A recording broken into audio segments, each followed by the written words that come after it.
All right, here we go. Hey, everybody. Hope you're doing well.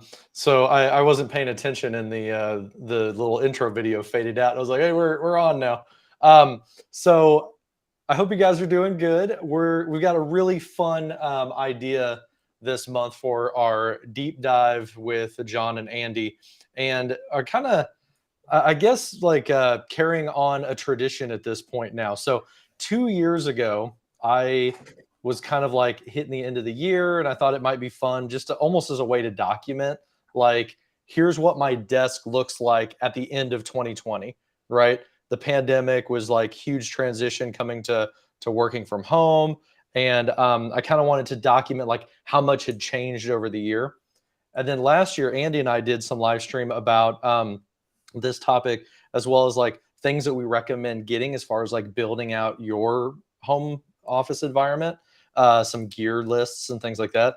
And then this year, we've had a Twitter DM going on with the four of us to talk about, like advice for each other and like, kind of comparing setups and stuff. So at one point, I think it might have been Daryl, you mentioned like, hey, why don't we just like go live if we're going to have a Teams meeting and like ask each other questions? Why don't we just do it on LinkedIn and YouTube and all of the platforms that we all have channels on? And I guess that'll kind of capture like a point in time. So I guess like let's just go ahead and dive in.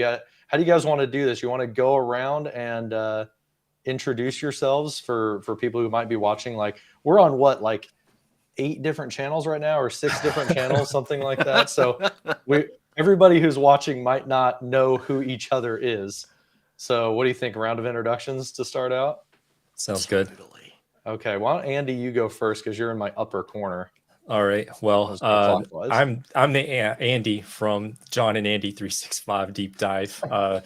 So I'm based out of Charlotte, North Carolina. I guess Microsoft MVP. I like cameras. This is a fun time of year to geek out on Tech November, Tech December.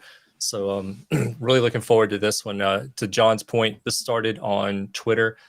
Conversation was going, and I think it was Seb Matthews is like, you guys are going to record this, right? And the response was, yeah. And then from there, we took it to the DMs and kind of figured out what we're going to talk about. But I'm ready to geek out on this one. This one should be a lot of fun. Awesome. Thanks, Andy. And where are you at, Andy? Charlotte, North Carolina. Yeah. I was in Charlotte yesterday for 1.5 hours as I was flying through on my way back to Kansas City. So I hope they didn't drop you off in E and make you go to A to get on your plane, because that's about a 2-mile walk. No, they dropped me off at A and I had to go to D terminal. And that's about the same distance. Yeah, it was like a 15-minute walk, and like about 2/3 of the people movers were down at the time, because there was, I don't know if anybody else has ever been to the Charlotte airport, but there's 2 things that are really cool about it. There's trees indoors along like the people mover, like escalator things. And there's rocking chairs all along there. Like, like it's so Southern, right? There's these white rocking chairs everywhere. And the people movers were down though, where the trees were. And I noticed like there was a ton of leaves all over them. And I was wondering if that was why, if like a bunch of leaves fell on the tracks and they had to clean them or something. So haven't been in the airport Andy properly in a while. Yeah, just blowing leaves off the trees. Yeah, blowing leaves. Like, I'm off to the gate. Through the airport. Heard John was coming through, so let's shut down the people movers. Yeah, I got my steps in yesterday. All right, Alistair, why don't you go next? Let me come closer. Alistair Pugin, MVP like Andy. I suppose we're all MVPs. I'm in sunny South Africa. For those who don't know where it is, we're at the bottom of Africa.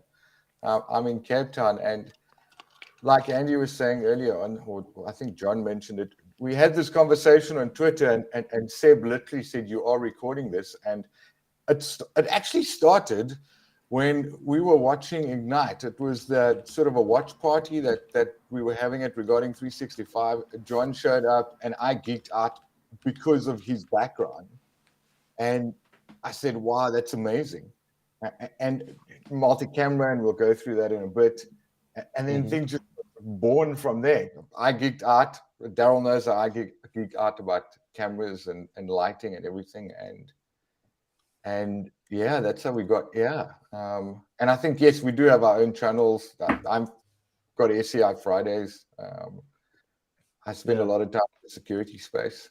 I don't know what else to say. I suppose we're going to get there when we start talking about camera kit, right? But yeah, it's 3-4 years watching a lot of YouTube, the Peter McKinnons and the Dope Squad and all of that to get to Pike. an insurmountable amount of money, right? That was spent on this.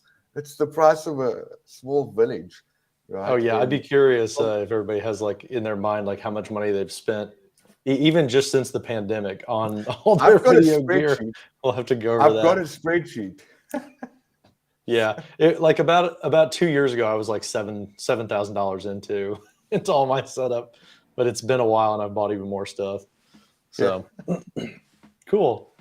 All right, I guess I'll go next. My name's John Moore. For those on other channels, we're hosting this out of my Restream, but I think we're live on Daryl's YouTube, and a couple other channels got added too, I think. But I'm also a Microsoft MVP. This is my 3rd year as an MVP. I've been on YouTube for I think about 5 years. I've been creating video content.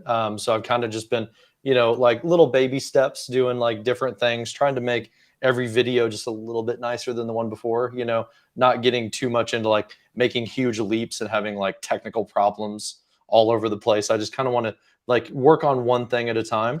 And this will be fun to go over and hear everybody's journey and where we've all ended up as of 2022. So last but not least, and I'm in Kansas City, by the way, Kansas City, Missouri. And I was in Orlando all week doing an onboarding week with my new company. So I just got in yesterday and had to put my desk back together. So like I just got my camera online today and ready to go.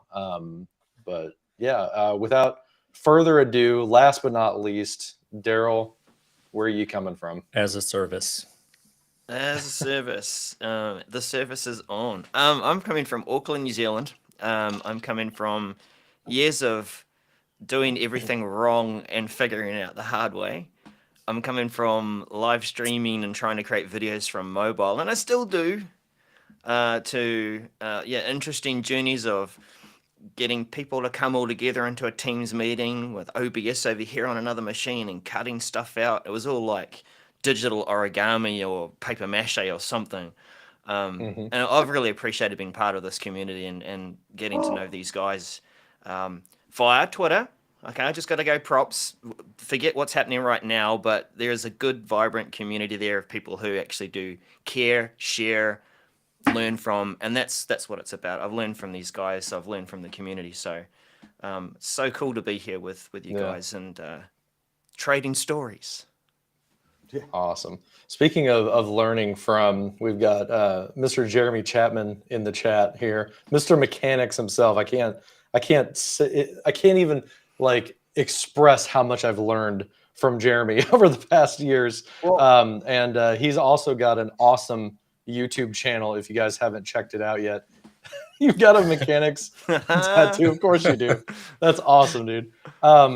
Check out Jeremy's channel on YouTube. Jeremy, put it in the chat and we'll put it up on screen if you're still watching. But he does a lot of awesome like camera comparisons and things like that as well for people who are working from home, like all of us these days. And then, and I see that Phil says he's joining us. He's joining from his bed. So thanks for that, Phil. And so. Another one to call out here is Ross. He talked about a van office. Who is it that has like they set up a really awesome van? Was it Ragnar? Yeah, Ragnar. He's got an awesome like just like super cool van. I'm sure they call it something different in Europe. It's like a caravan. A modern workmobile or something. Yeah. Is it periwinkle blue? Yeah, Very it's a cool, cool mate. setup. He inspired me. I really want to make a video about like setting up my van, because we have a minivan that's got like HDMI inputs and like Wi-Fi hotspot stuff. I want to make my van into a Microsoft Teams room. I think it'd be like a really funny video to like hook up like a bar to like the seat back screens in our minivan, and then make my wife like drive me around the city while I like join Teams meetings all day from my mobile office. Extreme hybrid. Yeah, seeing their And then you need like a pictures Starlink inspired dish me. on the roof, right? Yeah. Well, it's got like cellular connectivity and a little like Wi-Fi hotspot. So as long as you're somewhere near a city, it probably would work out. So all right, cool. Let's start with, how do you guys want to do this? You want to do like we just one at a time, like switch over to our mobile cameras and show what our desk setup is. And then I think that'll like inspire some questions for each other about like, why did you choose this, or you know, how is that gadget working out? I've been thinking about buying this thing or that thing, and we'll just kind of go from there. How's that sound, Yeah. guys? And try and Yeah. hold off telling the full story as we point at everything. Right. Yeah. Maybe we just kind of do like snapshot in time Yeah. first. Yeah. Okay. And it's funny because what everyone's going to see is how similar we all ended up with mostly Yeah. the same things, right? Yeah. It's almost like we all follow each other on Twitter and just buy all the same stuff. Cool. Well, the two A's up at the top of the screen here, you guys probably have the most like baller setups of anybody. So you guys want to start out and show us all your different options Andy that you needs got to for go cameras? first, right? Yeah. Oh, I'm Andy's going to got some defer cool to our stuff. guest. I'm going to defer to our guest. All right, Daryl. Alistair, you want to go first? Oh, I should I can. choose? Let's be Canadian about it. You go, Alistair. Sorry. Okay, hold on. With me. No, you. Okay, I can stay on that. So I joined the Sony gang probably about 2-3 months ago because Sony's got, well, I don't need that. Sony's got the best video quality and the best image science. So what you're seeing over there, that's a Sony ZV-E10. And I've actually got a, what is that? That's a Sony 24mm f1.4 G Master lens. And I'm very happy with that. Now, there's a ton of lights everywhere. You can buy these really cheap sort of strips. I don't have any at the back. And then I've got some of these little ones, if I can get it. Oh, nice. front Those of look my really face. portable. Yeah. And Who are those by? Are they all the same brand? these are Ulanzi and Ambiful. Okay. Ambitful, but it's an Ulanzi brand. So these are, Nice. and they're magnetic, so you can stick them on things. And they're dirt cheap, right? I think it was $50 for two of these. And then Really? one of this is 50. And they're on Amazon. And if anyone wants the link to the shopping list, happily do that. Then what I I just do have, opened up this a is browser actually- on my screen. I'm like Amazoning all these things. I've got a shopping list. I can just send you the link. Awesome. This is currently running through an Elgato Camlink 4K because I want to push 4K up. Even if I'm pushing 4K and it's compressing to 1080, I want that. Now, if I switch across to the other cameras, that is actually going through, it won't go there yet. That's going through an ATEM Mini on my desk, and you'll see Andy's got the same thing. That's an aperture light dome with an Amran 60X, and then I've got some accent lighting there. That's a GVM, and then if I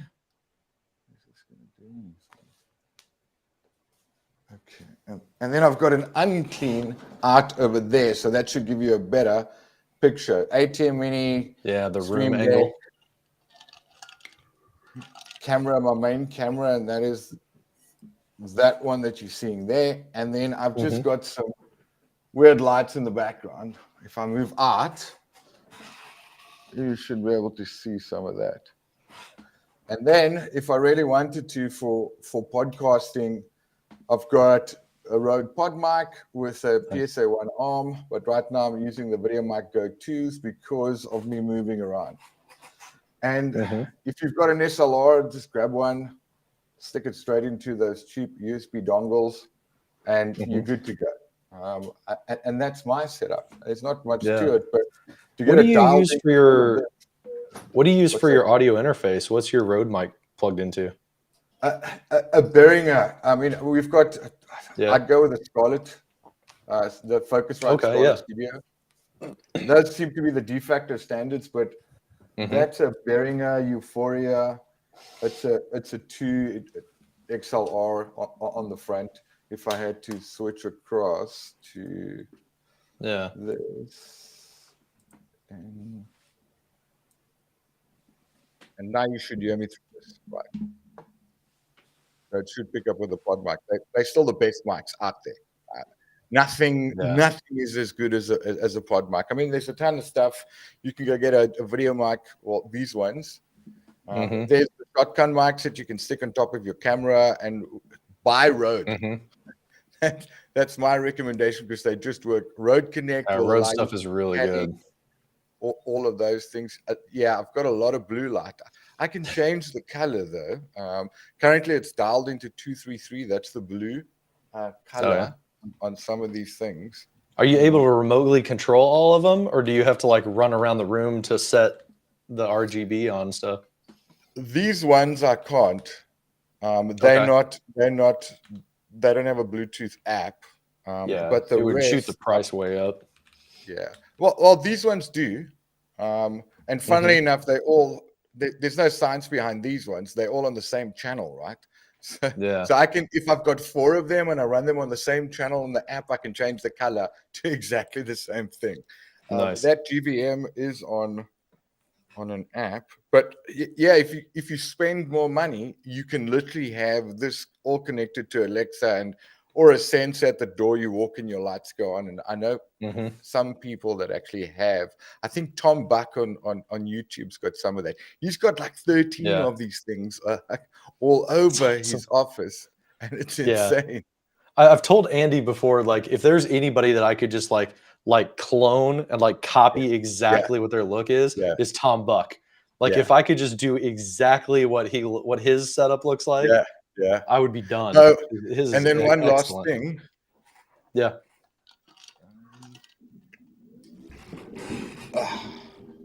Okay, yours is a standing desk too. Yeah. Do we all have standing desks? I know Andy's got one too. Mine's a standing desk. Daryl, does yours stand up? Stand up meetings, yes. Yeah, of course. Come on now. Nice. We all jumped on the standing desk bandwagon. Yeah. Yeah. And that's really it. Proper lighting makes a big difference to the camera. Yeah. Is your light attached to your desk, or is it on like a C stand next to it? This one's actually on a C stand just behind my desk. So if I did there, so that's behind the desk. Ulanzi makes. You can see the height now and my fat tummy and the boardies.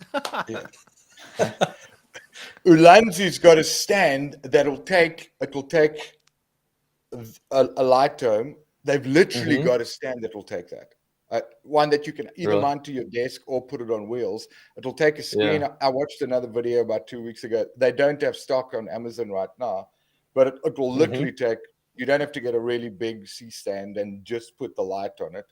But if, like with Caleb Pike, they actually made stands now that do that. Ulanzi's also got one where you can stick a camera and a screen and things on your desk. We've got those at the office. Then they've just brought out a new one that's much taller that you can actually mount onto wheels, and it will take the weight of the light dome with an Aperture 120D on the back of that or anything like that. Cool. Man, that's a great setup. It's really nice. You got you're all HDMI. You've got like a proper video switcher, the ability to change lighting for the different moods. You got multiple mic options for like, hey, I need something right up in my face, or I need to move around a little bit. You got the wireless, option. Yeah. But you accumulate it, right? Over Yeah. time. If you were starting out, go look for an SLR in your cupboard, Mhm. and it's going to be better than a webcam, right? Unless you're buying it some Yeah. Opal or Tom Buck had that the new little whatever that camera was. I forget. Oh the yeah, name. I saw that one 360. yesterday. The Insta360 Link is what it's called, right? Yes. Yeah, And then that I want one of those next. I think. I think Elgato came out with a webcam now as well. The Pro one that's supposed to have Yeah. a 1-inch sensor or something in it.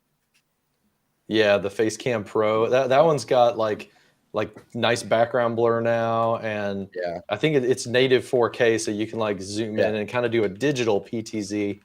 Yeah. Yeah, I tried. Oh gosh, the name escapes me right now, but kind of like the Insta360. It was a Jeremy tried out one of these on his channel, the little like PTZ physical camera, and it was fantastic. Other than I couldn't run the software on my corporate device, so I couldn't use like the presets. So that was the only reason I had to send it back to Amazon. But Insta360, their software will run on my Mac because they're like a certified developer, you know. So I'll have to check them out. Nice. Do you have any like PTZ stuff, or yours are all fixed angles, right?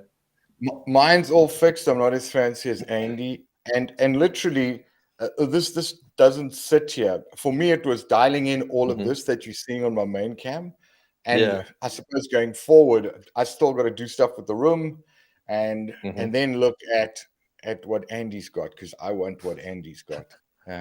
So Yeah, that you Andy was do like have- moving his camera around a few minutes ago. Yeah. It's ridiculous. And the thing is, right, some of this kit was sponsored because one of our shows, 2 of our shows are sponsored. So it's not coming out of my pocket. And we had a round of sponsorship. So we've just recently, this camera here. Yeah. That one, this one here.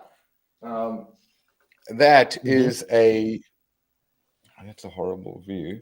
That was my office setup, which was a Canon M6 Mark II, and that's got a Sigma 16mm f1.4 on it. And we just recently upgraded the office. Those cameras are actually going into the office studio because we're building a studio. Nice. So I'm not going to have all this gear here, but yeah, it's going to end up. My partner knows what I want for Christmas, right? Yeah. And it's not a watch. It's light. Or camera or lenses, and you end up spending so much money on lenses, right? The lens on this body is twice the price of the body, and that's a problem. Because you just want the more glass lenses. is where it's at. Keep in mind, you marry a lens, you date a camera. Yeah, that's a good way to put it. Well, I divorced this one, right? That's it. This is a Sigma 56mm f1.4, and it's an EFM mount. And now that we've gone E mount, what do we do with the lenses, right? Because there's an EF to E adapter, but there's no EFM to E adapter. So yeah, when you change bodies and when you change brands, understand that you leave the lenses behind for the most part. Yeah. That would be true of changing from a SPC to full frame too, right? No. Of the lenses, they can fit, but you get different crops, right? Yeah. So this is a full frame lens, right? And right now it's a 1.5 crop on the Sony's. The Canon is a 1.6. So I know this lens will go straight into a full frame if I ever get to that point, and it's going to work fine. Yeah. Right? So it's not an AP. It's a full frame lens, but it will do APS-C. And now we're geeking out, right? Ugh. Quick, get on the comments. Yeah, I got it. What's going on?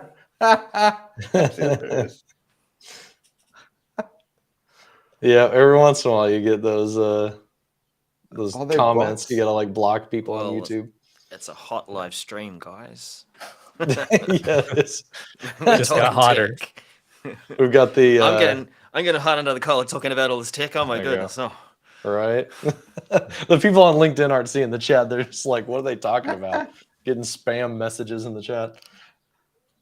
Cool. Daryl, you want to go next? Show us an overview of your setup. Okay. All All right. I'm So gonna spotlight. spotlight me there for a bit, but I've also got that other. Oh, you got a source, guys. drawing, So of course I'll talk you about. do. I'll just talk for a little bit, but then I'm going to be Yeah. roving using a Restream from my mobile, so you can kind of look at some of the gear. Yeah. I'll put do that just a on kind the of side. a flyby, right? So now that I've introduced that, let's turn that camera source on, and if you make that main stage, guys, that'd be awesome. Yeah, there you go, man. Cool. Right.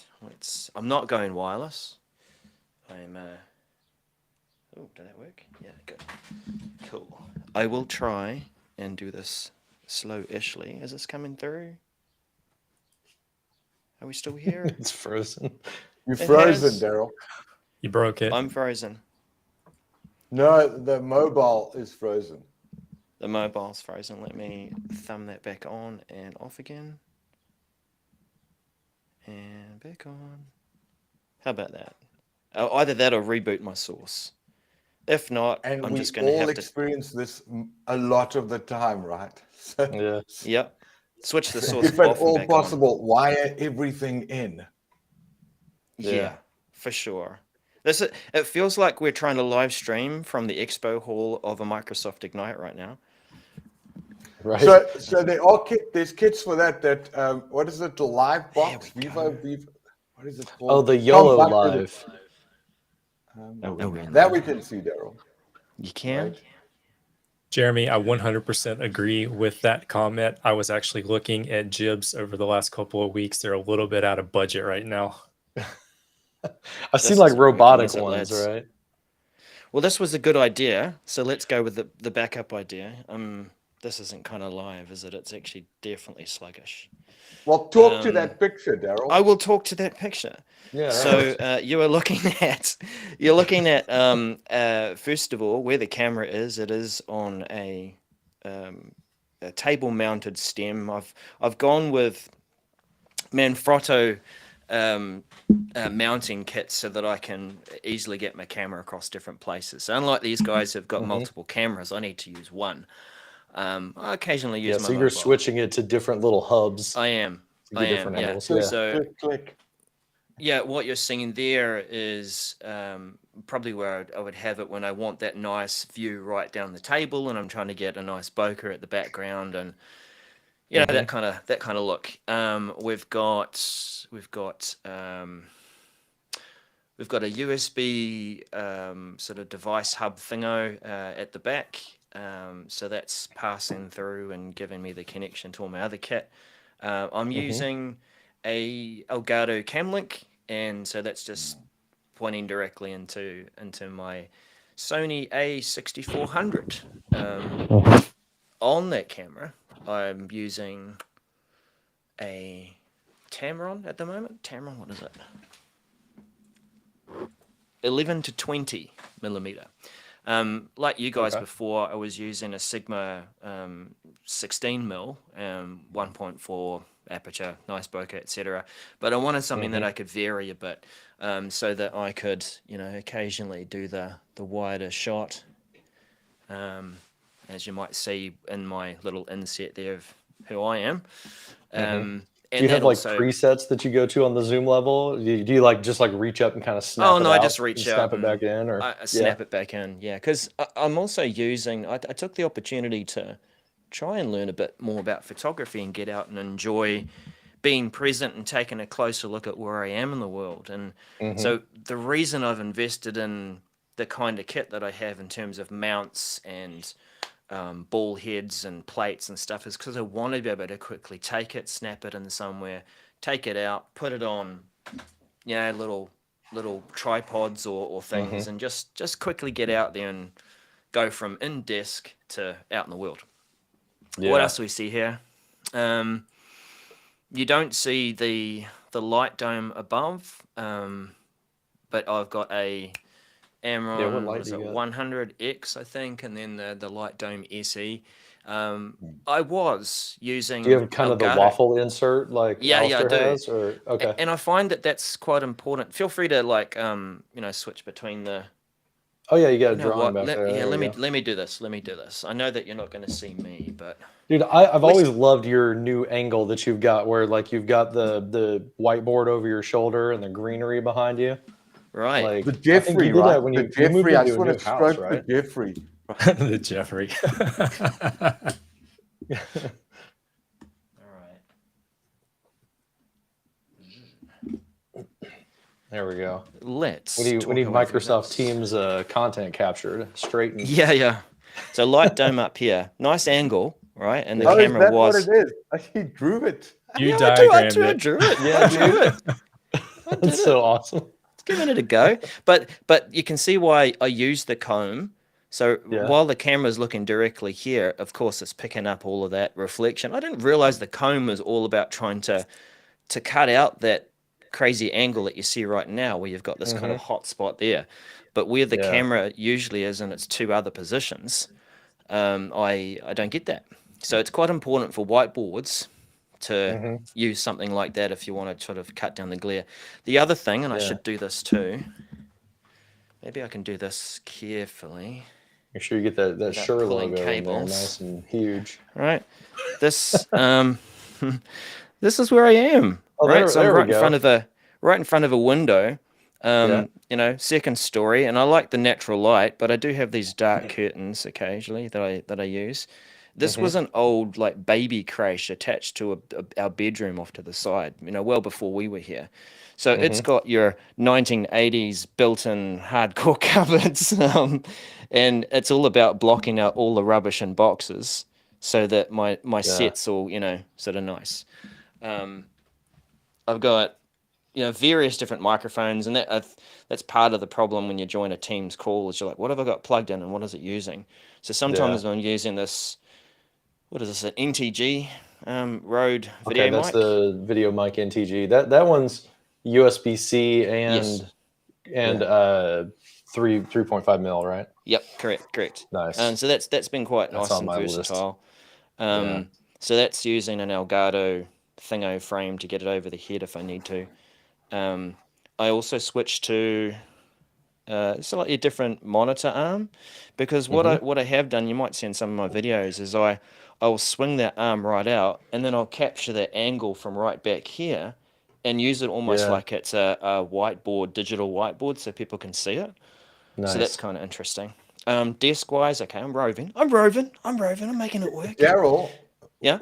when you joined the stream, did you select your video bitrate in? Did you select the default one in 360p or did you select 720p? Oh, as a guest, I didn't choose. Because right now you're coming through at 360p. Oh, Annie. Yowzers. Maybe I should just quickly change that. Do we all have mechanical keyboards? Yeah, actually, yeah. Mine's mechanical. The one on my wall is mechanical too. Yeah. Nice. What's yours? Yours the K2 also? Yeah. Yeah, mine's on the wall. My K2's on the wall. I've got a K1 and then I've got, That's they awesome. brought out the cream ones, right? That I actually have at the office. Oh, yeah. And my kids are gamers, the twins. We're a Keychron house right now. Yeah. We've tried everything else, but we sort of stuck with Keychron. And Yeah. Daryl's got a Keychron as well, the one with the knob. Wow. Yeah. Yeah. That's cool. Talking about audio and connecting stuff, Wave XLR. Okay. And I did have my mic on an arm, but I kind of wanted to go with the broadcaster look and being able to sort of shift it around the desk and sort of use it differently. Yeah. So it's just on one of those Rode sort of stands, which is kind of cool. Okay. Yeah, what more else? flexibility that way. Yeah. I've been recently using a trackpad because I switched to Mac. I switched to Mac. Oh, my goodness. Me too. Yeah, I know. Me too. Yeah. Nice. But the trackpad I've been trying to use to reduce the clicking noises and also just keep the desk a bit freer. I'm getting back into using Stream Deck. I've actually been trying to teach myself more of the Mac gestures and loading stuff. 15 key one? Yeah, like this Okay. is back in Alistair when you and I were reporters for Ignite. Yeah. It was around about that year Yeah. that I got this. That was like 2016 or 17. Yeah, I've got the same one on my desk. It does nothing right now. It's just Oh, Yeah. there's We'll this have to do that. We'll have gorgeous. to show all of our Stream Deck button layouts too. People will probably like to see that. There's this gorgeous lady down here too. So that's important. My wife. Actually, I see there's a question there from LinkedIn. I did have one of those low-profile Elgato arms. yeah. Yeah. It kind of, well, mine, I Yeah, don't know, just that's what didn't this deal with the is. weight very well. And I just found that this thing, I could push it to wherever I wanted. So Mhm. it works. I had a problem with standing, right? Yeah. So it's fine sitting, and I've got them in the cupboard over there. Mhm. And the minute I stood, I'd be further away from the mic, and that didn't work. That's why I'm still Yeah. on this, right? Because if I stand, I can move it around. Mm. Mhm. Yep, exactly. What is that one? That's an Amron colored panel. I forget what the Yeah. spec is, but I got those to replace the Elgato key lights. And so the original idea was use those instead of the key lights, so then I could Mhm. take them to location and then use it to do interviews and stuff for people in the change management kind of work that I do. Yeah. So I've got another one like that, but it's white, and take that. There's That's nice. what is it? Philips Hue, various Philips Hue lights for giving effect. There's one even hanging around behind the board here too, loose. A couple of the domes or whatever those dish ones are, and then I kind of wanted to get into the filament light. So there's that beautiful cap that Alistair made for us during the Yeah. South African tour, and so that's kind of like ding, I've got an idea. Anyway, That's yeah, awesome. I mean shelving, but yeah, I have been using this board quite a bit. Mhm. Not just decoratively, but also practically. I haven't got into using the tech that captures the board, frames it up nicely, and flattens it so much. Yeah. Did a little bit, but it hasn't been working so well on Mac. So yeah, my Yeah. layout. Hopefully that gives you That's an awesome. That really overview. illustrates it well. Yeah, looking forward to seeing the next layout from one of you chaps, and then getting into the details. Phil's got the perfect comment. He's like, I'm gonna have What's to that? show this to my wife to make her realize that my spending is not that bad as these guys. Ooh, okay, fair enough. See what it Someone's could asking be. about the new Stream Deck Plus with the dials. John, you posted about Oh, that, yeah. didn't you? Yeah, I retweeted something about it. I almost bought it. I was really, really close to buying it. But Don't do it, man. maybe early next year I might get it. I really want one because I want to have one just dedicated to audio stuff, and then my big Stream Deck for like everything else for like doing annotations. But yeah, I've got an idea for Stream Deck. I forgot to say there's the second mount behind here. So just for those who are interested, Yeah. I didn't get a second ball head. This little inset, that silver thingo there, you can actually take the whole thing out. So all I do is I take that out of the stand, drop it into that one, and I've got a very quick second angle when I want it. Nice. Very convenient. Yeah. All right. Yeah. What do they Hand call over to- those? That little stud on the Spigot. top. What do they call that? Yes. Spigot. Spigot. Yeah. Yeah. That's it. Nice. All right. All right. Andy, you up? Yes. Here we Okay. go. So Let's check out your to desk. Alistair's point, this is an accumulation of things over many, many years. The pandemic did accelerate a couple of things, and there are a couple of pieces of my kit that are supplied by my employer because of what I do. Mhm. But most of everything on here is mine, but I've accumulated it over many years. And I'm always on the lookout for high quality used gear. That's my biggest piece of advice, especially in the camera world. You can get high quality used gear and save a good bit of money, lenses and cameras specifically. And then Black Friday deals and things like that. That's where some of the other content came from. So first and foremost, directly in front of me, the camera that I'm using is a Sony A7 IV. That is from work, but Nice. we use it for training, webinars, content, and then like actual physical capture of stills and video on location. So this is Sony A7 IV that is currently running into an ATEM Mini Pro ISO. I'll talk about that more in just a bit. And the audio, I'm using the pod mic, but I'm running through the Rodecaster Pro 2. So those things were kind of supplied There from. we go. There's questions about the Rodecaster. Coming right up. we got one. One guy's got it. We've got them at the we've got them at the office as well. The Nice. Rodecaster Pro, not the 2. Okay. Well, we were in the process of actually running a purchase order, and the Rodecaster Pro 2 came out, and I believe it was actually $100 cheaper than the Rodecaster Pro. So we opted for the 2. Oh, really? With the updated touch panels, and no regrets. That thing's amazing. Other than when it does the crazy phaser noise when we're in the middle of a live stream, but I think I figured that out. Yeah, when I was launching polls.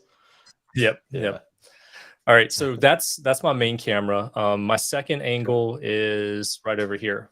This is the Sony A6500, and that's also running into my my ATEM Mini Pro. But that just gives me a second angle. You can kind of see the pod mic, and you can see the Rodecaster down there. It's all on a standing desk. And then the third angle I'll show is back here. This is coming, I call this Frankenstein. This is my over-the-shoulder view. Joma Tech actually inspired me from YouTube for this kind of angle. Thought it was kind of cool. I'm still kind of dialing in the light on it and figuring out the microphone arm location, because it's clearly blocking what I want to show. But we'll go up a little bit. But what I wanted to do was to be able to provide an angle, like when I'm doing recordings, just to be able to kind of go over the shoulder and get a view of like what I'm doing, and like show that I'm actually working. And with the ATEM Mini, I can actually go picture in picture, which is kind of cool. So you can go over the shoulder, still make eye contact, and then people can kind of see if you're doing something physical. Just to give you a brief tour of the desk, that's the Rodecaster Pro 2. I am also a Stream Deck fan. Opted for the big boy a couple years ago. I actually pulled the trigger. I've had it in my cart for a couple of months, and I've been thinking about it. But I saw Jeff Teeper had a tweet, and he was talking about how he liked it and how he used it, and I was just like, okay, I'm sold. So I'm going to go and go and pick it up. And I've been using it for a few years now, and love it. Over here, that's the ATEM Mini. So that's where I'm managing all of my different feeds with. And then laptop, I've got a 40-inch widescreen monitor in front of me, and then camera is mounted right above that. So let's actually go up and show you the view up there. Hold on. Well, the lens might be too heavy on the gimbal. I'll come back to that. So above that, yeah, I didn't balance it for that lens. I switched lenses right before we started, so the lens might be a little too heavy, but I'll show it in a minute. Yeah. Above my camera, I have the Aperture Light Dome Mini. So it's the like 29-inch light dome. It's actually really well sized because I'm in a corner. I have an L-shaped desk, and I'm in a corner, and it fits in that corner really well. It's actually mounted directly to my desk via just a TV monitor arm, and then I've got a couple of adapters up top for it. I also have here and here Elgato key lights. I'm transitioning away from the Elgato key lights because they won't connect to my network. The router that I use, they won't stay connected at all. I have to go back to an old router, and I don't like the Wi-Fi dependency. The Apertures run off of the Bluetooth, and they have the Sidus app. And you can link them all together, and you can create like different plans, and you just run it from your phone, and it's great. I've had really, really good results with that. So I have an Aperture Light Dome Mini there, and then over my shoulder behind me, I have the Light Dome SE, which Alistair has, which is huge. I didn't realize how big it was when I got it, and I got it here, and I'm like, oh, That's gigantic, but I have a use for it. So it's actually mounted to my, let me recenter real quick. So it's actually, hold on one second. So if I can do that. No, it's actually mounted to a wall mount arm. Swings from the wall. So I use it over there. I'll fix this in a bit. So that hangs out over there, and I can swing it back and forth wherever I want. So if I want to just nice top down on my desk, I can do that. And if I want to go, I've got a workstation back there. If I want it where I test out Microsoft Teams meeting devices, I can use it back over there if I need it. And then as far like audio, I use the Rodecaster for most of like work stuff and webinar based stuff. But if I'm just joining a meeting, I have this little guy here. This is the NT USB Mini, just a USB microphone from Rode. I love it. It's great. It's portable, but I've got it on the Elgato low profile arm. So if I just need to join a meeting, it's there. I don't have to deal with the Rodecaster Pro. And it's portable, so I can pop it in my backpack and take it with me. But I also have, like some of you, let me switch. I also have the Rode Wireless Go 2 lavaliers. I'm just not using it today. I'm going to stick to this. And on camera, the Rode video mic. The cool thing is you can combine these. So you can actually combine them, and you can, with the two, you can use this as like a wireless boom. Just stick it on the end of an arm and just connect it to the receiver and stack them up, which is really, really awesome. Yeah. And then just real quick, because we're going to go in more detail, I mentioned that I'm using the 8 Mini Pro. I have the Cam Link for 4K if I need it. I just have to use an adapter, a dongle, to get it into my MacBook. So I use that whenever I'm traveling. I have a base model 8 Mini, and you can actually combine the two. You can take 4 inputs from here and input it into one on the Pro, and then you get 7 inputs total, which is kind of geeky. But I use this one for travel for me and my stuff. The other one's a work one. And then I also have another one that I've been kind of testing for a long time now. This is the Ninja 5 Cast. It's also an HDMI switcher. It's just, the cooling is not very good in it, and it's really loud. So there's a specific use case that I have for that. And on Frankenstein, you bought that over last here, Black Friday, didn't you? Yeah. Got like about a year ago. They got a better deal Yeah. on it this Black Friday, but oh really? it actually uses the Ninja 5 monitor. That's a recorder monitor. I'm using it here on a Ronin SC gimbal, and I can control the gimbal with my phone.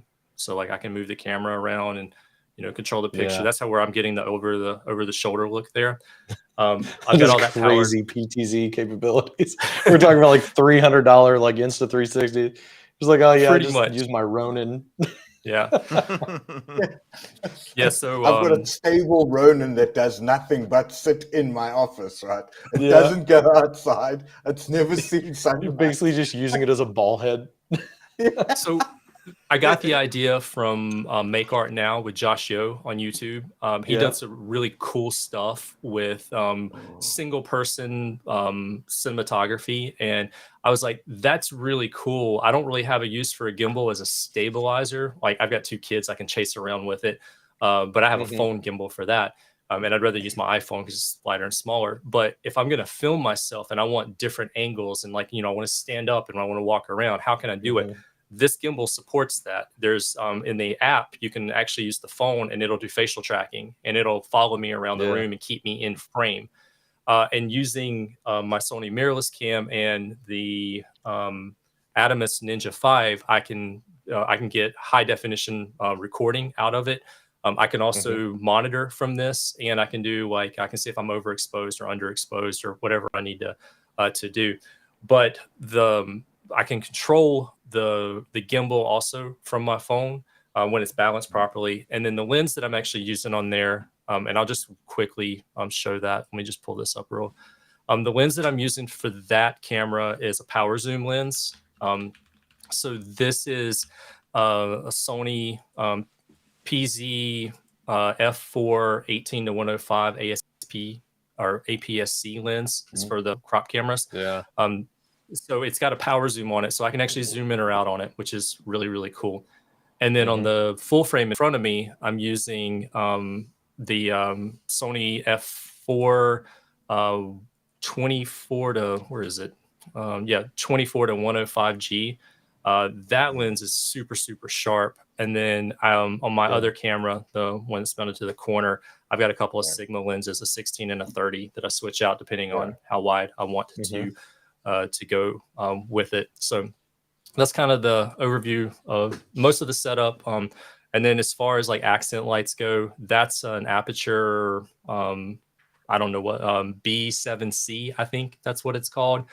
I have the Aperture 60X, like Alistair, have 2 of those. There was an amazing deal on those a few months back. And then I like the Aperture MCs, these little guys. Yeah, those they little come guys with the a diffuser. Yep, silicone diffuser built right into it. Effects, connects to the Sidus app. I have a few of these because they make great accent lights, but they also make great key lights. If you need a key light and you're on the go, they're small, they're lightweight. The battery lasts a really long time. They're USB-C powered. So I have a couple of those that I work with. So Nice. Yeah, and that's most of my setup. Is it safe to say that Andy accumulatively has more kit than all of us put together, right? Because that's how I think maybe I think Alistair, you might have more objects, but I think Andy's are like more expensive per object. But he's got a couple of G-Master lenses, right? I've got one. Yeah. And that hurts my colon every day, right? Yeah. And then he's got some Between your house and your fingers in the office, corner. you've got a lot of camera bodies, dude.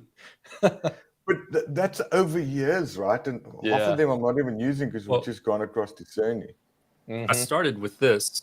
So this is how John and I actually kind of met a couple years ago. Was talking about cameras and Microsoft Teams meetings, and I think we did a couple of sessions like PowerPoint Live and things like that. When I first started using the default, like I was using webcams like everybody else, like you know, the Logitech webcams, and I really wanted a high definition picture, and I knew it was capable, but none of the webcams were doing it. And so I had a Canon Rebel T6 sitting around. And Canon released beta software that allowed you to use a USB input, and you would get somewhere between like 480 and 720p resolution out of it. And so that worked for a while. And so I used that as my main camera, but then something happened with Teams on Mac, and it broke the connectivity for webcams. And so I couldn't use that anymore. And I didn't want to go back to just a Logitech webcam. Nothing against it. I just didn't want, the resolution wasn't there. The depth of field and, wasn't there. So I bought Frankenstein. That camera is a Sony A6000. I bought it used, medium condition, because it does 1080p. It does clean HDMI out. And all I needed was the Elgato Cam Link, and the kit lens was pretty good. It was f3.5. And so I used that as a camera. And not long after I bought that, I found a used Sony A6500, which had 4K, but it also had amazing autofocus. The autofocus on that's really, really good.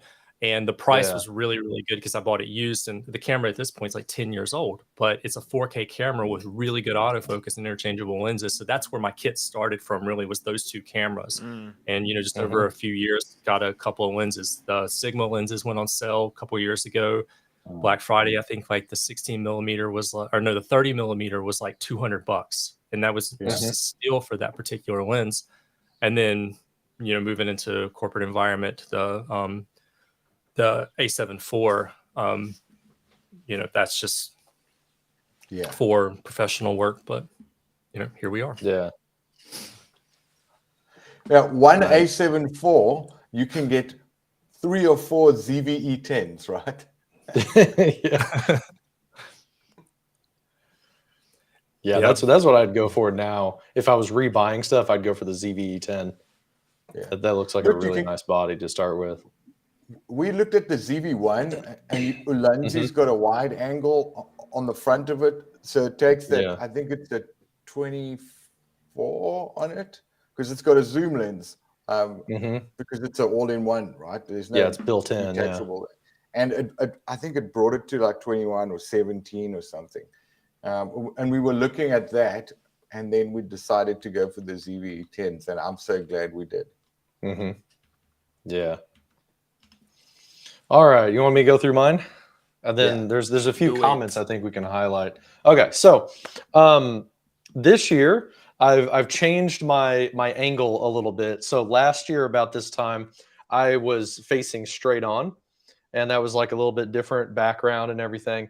And I was using a teleprompter last year, but some back issues and going to a chiropractor made me like re-swizzle how I did my desk, because I was sitting with like my head turned all day, and it was like screwing up my like middle back. So I kind of like moved my desk around now to be like more ergonomic, because I've made a job change this year to where I'm not quite on camera as much.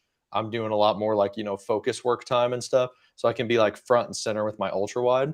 So I've moved my camera over to the side now, and that allowed me to also get it back further. So I've got like more space around me. It's not quite so, pushed in. And I like that. I really like Daryl's setup where he could see his desk and you could see his like whiteboard behind him. So I wanted to like get my camera back so that you could see my hand, because I gesture a lot when I talk too, and I think it gives you a little bit more presence to maybe feeling a little bit more like we're sitting across the table from each other in real life, So that's what I'm going for with this angle. And whenever I set up my desk, I always like to, I don't know if you guys do this trick or not, but you Mac users, if you use QuickTime Pro, so you like bring up QuickTime and then do new movie recording and select your camera that you're setting up, you can make that sucker full screen on your monitor and then walk around your room and start like, meticulously messing with your stuff while you're looking at it. And you can like use that to kind of stage behind you. And I use that to make sure that nothing is like growing out of my head or like in a weird spot. I kind of use that like, as a map to figure out my angles of everything and like decorate my room so that it's like specifically dedicated to this angle from the camera. So when you see it in real life, and some of the lineups and stuff might not make quite as much sense, but this is my frame now. And if I go to, I'm going to try to go to the Elgato, the Epoch Cam. Should connect here in a second. There we go. And I like this ability to like switch these, but the problem is it's a little bit of a delay going from like that camera to this. I got to like figure that out. But this is my desk setup right now. It is a standing desk. It's a Fully desk that I got the first like summer of the pandemic. So like about 2 or 3 months into it, I got legs, and then I made this top myself. I have a wood shop in my basement. So we made this top custom to fit the size that I wanted and everything. And then I guess going from like one side to the other, I'll kind of sweep across, and then I'll talk about the rest of my office. But what I've got is, this is my camera. It's a Sony a6400 with a Sigma 16mm f1.4 on there. I got this lens last Black Friday. It was, well, do you remember, Andy? It was like $140 off or something like that, if I remember right. Yeah, that was the stupid deal that I got on it as well. I think it was like a really good deal. It's like a $400 lens. I got it for like $140 off or something. But yeah, so I've got that one. That it's a prime lens, so I'm not zooming in and out, things like that. I've also got the kit lens for this, but I just don't use it. It's sitting on an Elgato multi-mount arm, so like their solid arm, and it's just got like a little ball mount underneath there that it's attached to. And then I flip the screen up so I can see myself, in the frame. So it kind of gets me to kind of look at my lens a little bit, so I have a little bit better eye contact. And it's coming out HDMI to a Elgato Cam Link 4K. And then I've got the little like battery, dummy battery in it. So it's just powered all the time. Never have to touch it. Up above there, this is my Elgato key light. It's the full size key light with the stand that clamps to the desk. And I got this, I got the last one at Micro Center before the pandemic started. Like as the pandemic was starting up, there was one in stock. So I ran down across the metro with my mask and my gloves and everything. You know, this was like back when we were like washing our groceries, you know, in the driveway because we didn't know what COVID was. But I got a light before they vanished. And then sweeping across here, this is my presentation monitor. So it's an InnoView 15-inch portable monitor, and it's USB-C and HDMI. And what I do is I've got a big ultra wide monitor here. This is a 34-inch Dell monitor, but I can't present this using Microsoft Teams because it's too squished, right? So what I've got is I've got this that's 16 by 9, 1080p, and this is what I share. So whenever I'm doing live streams or I'm doing Teams meetings, I share just this, and that way I can make sure that I absolutely control what shows up on the screen. I never have a text message come by or anything like that. And it directs my attention towards the camera. So I'm focused in, I'm looking at the camera. This is kind of the setup for like attention. And then I've got, this is the Devoom Pixu 2 or something like that. It's just like a little fun clock that I've got that I like. It's got mechanical keys on it, so you can kind of play with that. I've got the Logi dock. This is one I was part of the certification for when it was getting Microsoft Teams certified. So I got the Logi dock. I like this a lot. Other than the only thing I wish it had is I wish it had Ethernet built into the back of it, because my feedback to Logitech was like, this is for Teams recordings or Teams meetings, and the best way to do meetings is to be hardlined. So like, why did you not put Ethernet on it? So I'm using up an extra USB port just to have Ethernet for my computer. Connected to that, I normally don't have this hooked up, but I just bought the Rode Wireless Go 2 on this past Sunday because I was in Orlando. We were setting up this camera to be used for interviews, and my Pico mic, lavalier mic broke. So I had to go to Best Buy and buy a $300 microphone to replace it. I've got the Stream Deck XL. We'll talk about this whenever we like share our screens and go over our Stream Decks.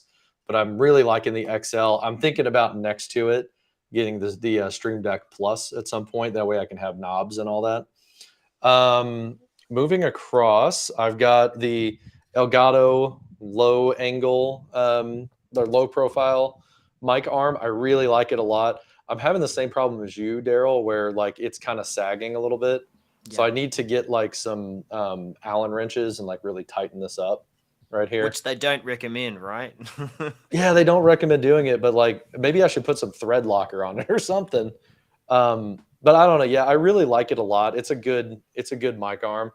I've got the Tom Buck Blue XLR cables. That's my little Tom Buck nod. I've got the Shure MV7 with an SM7B little, what do they call it? This pop filter. So I liked that longer one that's a little bit more premium. It's like a little bit softer than the one on the SM or the MV7. So it's like just a little bit nicer. But that's my MV7. There's a quick tip there, because we use the same mic. Mount it so it's upside down and you don't see the goofy lights in the shot. Oh, yeah. So it's not like on the top like that. Yeah, I might do that. Another thing I'm thinking about doing is taking these screws off and taping it all up really nicely, and then spraying it with Plasti Dip. I don't know if you guys have that in South Africa or New Zealand, but there's like spray rubber or spray plastic that you can buy in a can. I'm sure it's like horrible for you, but you spray that on and it's matte black. But what's nice is it's not permanent. So if I don't like it, I can peel it off. So it's not actual spray paint. It's like a rubber coating that you would put on like pliers or something. Cool. And you can get it in tons of different colors. So I could like colorize it if I wanted to. But I might do something like that to kind of hide that logo. Over here, this is how I'm bringing that microphone in. So I've got XLR going into the Wave XLR, and I've got it just over on the side of my desk because I never touch this knob. So I've got it out of the way. And then these are hookups. I do a lot of like testing MTRs and like validation for the Microsoft product group. So I've got like power and this is a PoE Ethernet so that I can like test those things out for like Alex Ivanov and that team. So yeah, normally I've got like some kind of gadget right here that I can't show off because it's like under NDA still. So that's that blank spot. For keyboard and mouse, I've got the Logitech. This is the Logi mechanical keys. So it's their like, what do they call it? Like the MX keys. This is the mechanical version. Yeah. Really like that a lot. And then this is the MX Master 3S. So I upgraded, which sounds ridiculous, but I upgraded from the 3 to the 3S because this one it was like 90% quieter clicks. So I can multitask because you got to think, I'm sitting here like this. So my keyboard and mouse is like right by my speakerphone. So I bought this specifically so I could goof around in meetings and people won't hear me clicking my mouse button whenever I'm like not paying attention. So a lot quieter mechanical keyboard. And then the felt desk mat. I really like this a lot. It kind of added a little bit of like warmth to the desk. But that's the desk setup. I've got, like you, Daryl, I've got a window behind me, but I've like fully blacked it out with some of these. They're just paper shades. And then up top, I've got the Brio 505. That's the new one. And the Brio 4K. And honestly, I've only played with this a little bit, but I think I'm liking this one that's not 1080, that's not 4K. I think I actually like it better than the old 4K one because it's got some like AI capabilities and stuff for like straightening up your desk and doing some of that type of stuff. It'll also like follow you around using the right sight technology. What else? Over here to the side, I've got a little fan, my little pegboard up on the top, the Quest Pro. Just got that like a month ago. Over here on the side, there's my Keychron, Alistair. So I've got the Keychron K2, the Mac keyboard and trackpad. This is kind of where I like display that gaming stuff. Again, this is like over the corner of my shoulder, you know? So I like to have like a little bit about me in my background. Posters, all that stuff. This guy, I get a lot of questions about this. This is the Divoom Pixu Max. So it's like 32 by 32 little like pixel art frame. So I've got that, some Game Boys that I collect over the years and a refinish. I get questions on Teams meetings a lot about the arcade right here. And that is a Legends Ultimate. And then I put CoinOps X on it. So it's got like 1,300 games. It's a 2-player arcade. This is, I don't know, any of you guys have the Govee lights? This is a Govee lamp that I put in the background that I really like. It animates in the background for me. Yeah. I'd So buy there's that. Govies, but we Yeah. don't get, well, they're expensive in South Africa. Oh, and really? That's the problem. Yeah. Interesting. See, I bought this because it's cheaper in the US than the Philips Hue version. Yeah. So I got it. Plus, it animates a little bit better. I think the Philips Hue is like all one color at a time, I think. So there's that. And then I've got the Neat board right there at the top. So been having that for about like a year and a half or so. And then swinging back around, Daryl, you've got your whiteboard. I've got mine kind of over here to the side. You can see that I'm like getting into Notion. We've been talking on Twitter about that. But this is my setup for that. And I had to take my clamp down. But normally what I do is I take my Brio and I clamp it to this arm right here. And I have it facing directly on so that I can do like that Teams content capture and be able to straighten it and everything. So it's usually like facing that direction to capture my whiteboard. And then I actually don't have my laptop and everything on my desk. I've got it off to the side here. So I've got the, this is my work laptop. This is my Mac Studio. So when I left Cerner, I bought this as my personal device, and that's what I make all my YouTube videos on, like live streaming right now. We're running off of the studio.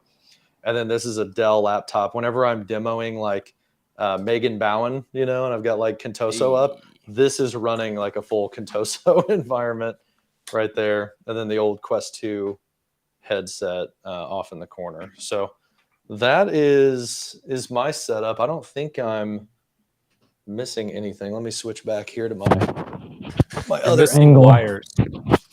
You're missing wires. missing There's not like a Yeah. single wire.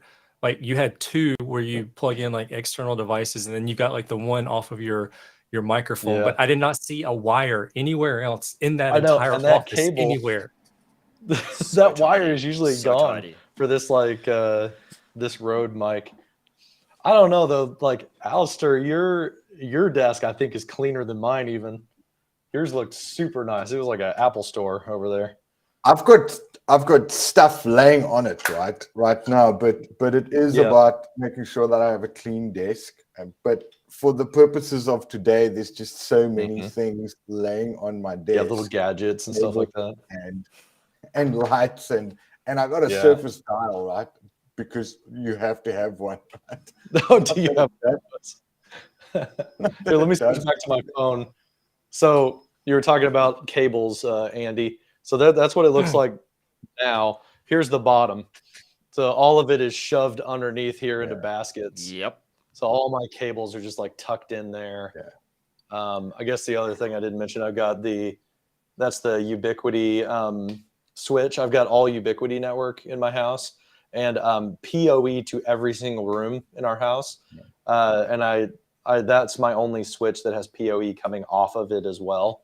So that way I can power like those MTR, like over here in the corner, the little MTR tablet. Those have to be power over Ethernet.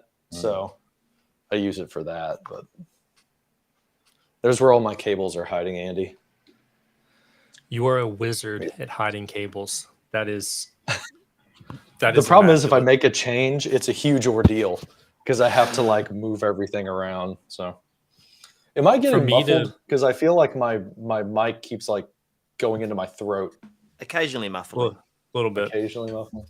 I need to like. Here, You muffled when you were leaning over, so I thought it was like clipping your beard or something. Yeah. If you cut out just a little chunk behind and had like a little facade there, there'd be There enough we go. room A for the road road beard, mic. right?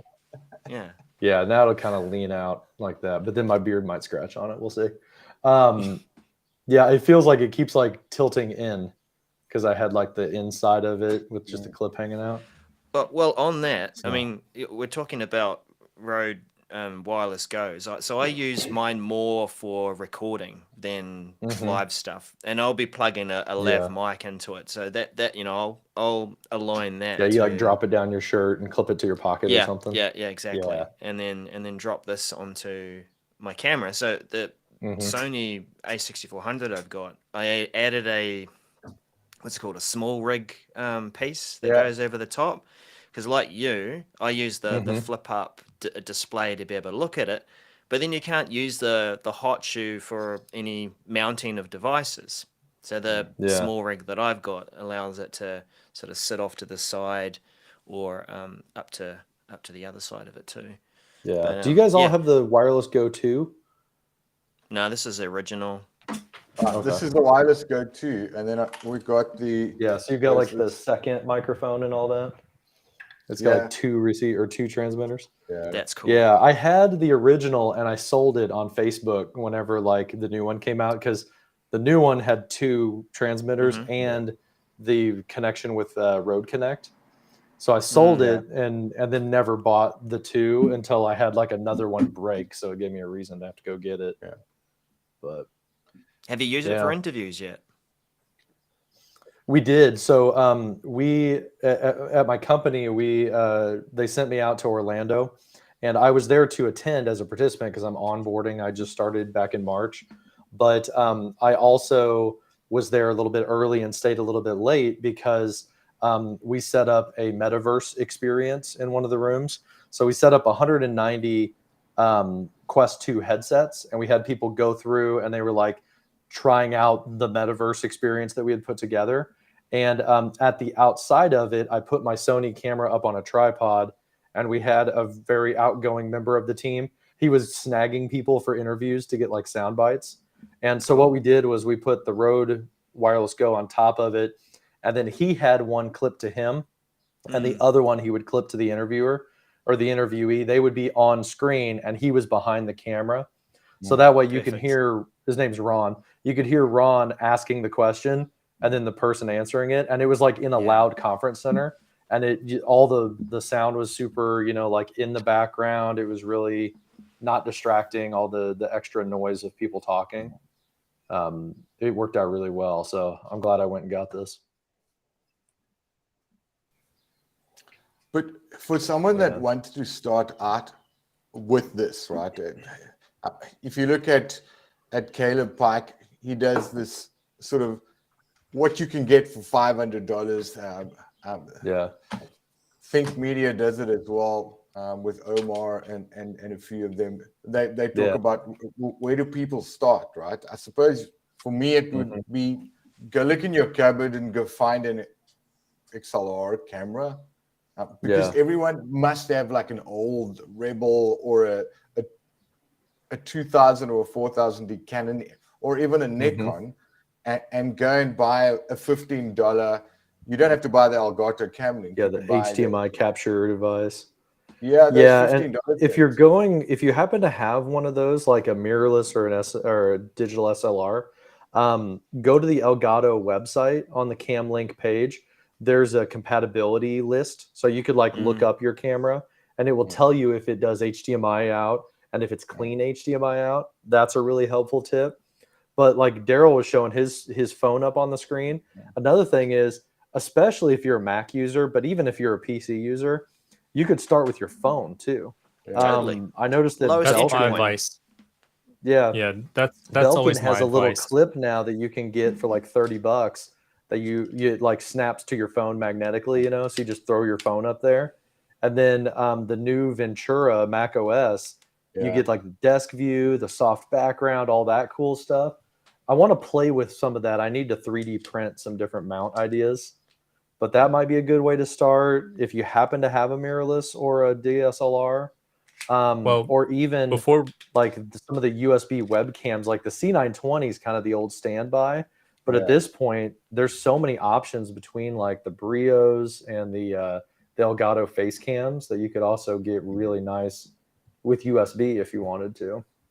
Also, keep in mind the app that you might be trying to connect this to. For many of us, this came about from Microsoft Teams meetings. So if you're doing a Teams meeting, you can just join from your phone, and you can add that device so you can stay on your laptop. And then you can use the phone as your camera, and you can use the forward facing or the rear camera. So you can pick. So if you've got like a newer iPhone or a newer Android, you can use that high definition camera that faces away from you, and you can monitor it on your laptop. So to your question, when somebody's like, how do I get started? For me, the first piece of advice is the best phone you've got, so the one in your pocket. Use that first, and then you can start to expand into some of the other cameras. And to John's point, I mean, even for that mobile version, I use even though I've got so many cameras, I use the mobile phone as my portable camera because I'm able to do what I just did now. I've got Wi-Fi on it, so I could walk around my room and show stuff. My kind of next phase is I do want to get that like PTZ, the Insta360, but that's just because I want preset locations. Like I want one location that's like facing me at my desk. Then I want to press a button and have it go over to the neat board and zoom in on a whiteboard. And then another one that flips it all the way around and goes to my physical whiteboard. But that's just because I've kind of got like these 3 zones, these hot areas in my room that I want to be able to like flip to, you know? But outside of that, just carry your phone around and use something like Epic Cam from Elgato, and you'd be good to go. Yeah. Look, you're not going to get. I mean, we've all got some low aperture on everything that we have, right? Andy, you've got an f4, right? On one of your cameras. Yeah. Both of my zoom lenses are f4. I also have 2 Sigma primes. The primes are 1.4, but both of my zoom lenses are f4. the thought process behind that was when you're filming like video outside of like a streaming environment, like F4 is kind of a sweet spot because it gives you just enough of the blur of the background without losing too much focus or zoom. Like when you go to a smaller aperture, like a 1.4, the field of focus gets much shallower. So if I'm using that to like film my kids, or if I'm using that to like film a device, and like I put my hand in front of it, you know, it causes a whole lot of distortion. But if I go to like an F4, which is a little bit narrower field of view, it gives me more focus zone, and so I get a little bit of blurred background when I need it, but then I get the ability to focus in. You know, when I'm doing a product shot or something like that with a video feature on the camera. So that's why I went with the F4 lenses. Plus, when you go from F4 to like a 2.8, a 1.8, or a 1.4, the price goes up astronomically. And like with both of my zooms, I have 18 to 105 millimeter, and then I have a 24 to 105 millimeter. That's a constant f4 aperture from the 18 That's or 24 amazing. all the way to the 105. It's a constant f4, but I can also go f8, f12, f22 if I want to do, you know, landscape or something like that. So it gives me the most flexibility to be able to, you know, get what I want. And like, I think the background's blurred just enough on this that I'm really happy with it. If I want to go more, I'll put the prime on one of them and, you know, use the f point or the f 1.4 there. So I guess those who are watching too, why is aperture and bokeh important for scenes like this? What's it do for us? I think So for me, it just kind of makes me pop off the background a little bit better. You know, it's not, I've got cool stuff in the background, but it's not overly distracting because it's not clear. You know, it's slightly soft focus. So it brings you to like my face that's in focus. You know, both yourself Alistair, and Al you've have got got like good way more examples. room behind you. It looks like Yeah. so I've got yours is more a lot space, softer than mine. And it depends on how close your background is. And that was where like I was able to get a better blurry background because I moved this angle so that like I'm shooting into the far corner of my room, where when I was straight on, it was closer. So the objects were more in focus, you know. Well, they say that the eye sees at 17 millimeters, right? So when we get a 16 mil lens, that sort of gives you that, if it was this far away from you, right? So that's an arm's length, and that's at 24. With a 16, it's as if you are looking at someone sitting across from you, right? And for me, when I look at the 16s, if I didn't have that much throw in the background, I would have gone for a 16 because I would want a wider field of view. I went for the 24 because I don't want that wider field of view because I've got more space in the back. And then it depends. And Daryl and I, we've got kind of a conversational view, right? But like I bet in most Teams calls, I bet me and Daryl are probably a little bit smaller than the other people on the call.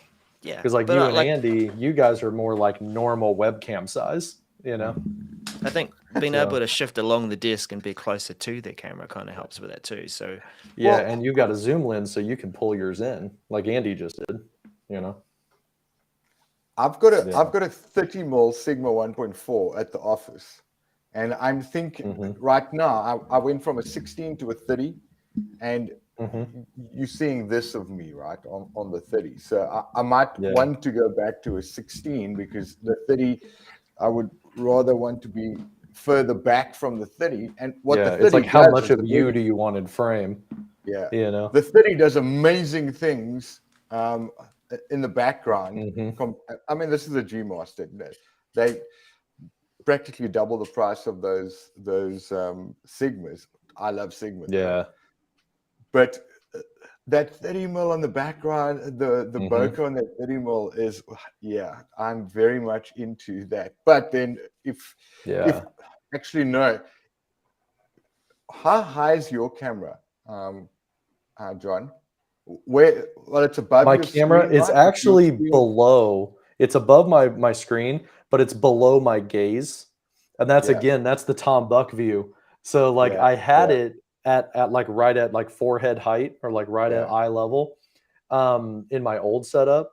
When I Yeah. moved it here, what I liked was I liked the Tom Buck view. Like I noticed that Yeah. his camera was lower, Yeah. so it's like he's kind of talking into the camera and gesturing into it. So yeah, mine is like I would say it's like chest height, like so it's lined up with my shoulders or my chest. But that's the other thing, right? And Mm-hmm. it's bad because now I want more cameras because I want that view that you have right now. Yeah, that where lower it is view that's a sort of- little conversational. Yeah. It's next to my screen because this is set up for me standing and talking. That's it. Yeah. That's this current view, right? But when Yeah. my desk is lowered and I'm sitting, you're getting that much of the background above my head, right? And I don't want that. I want your view. So I need another camera over there. Yeah. What we need is I wonder if next year we're all going to be like into sliders next, right? It's like, oh, I got a slider because you could vertically put a slider and have it go up and down. Isn't that what the standing desk is all about? We're all like got that sort of. Yeah, if I wanted there you to. go, Andy. There's a slider, yeah.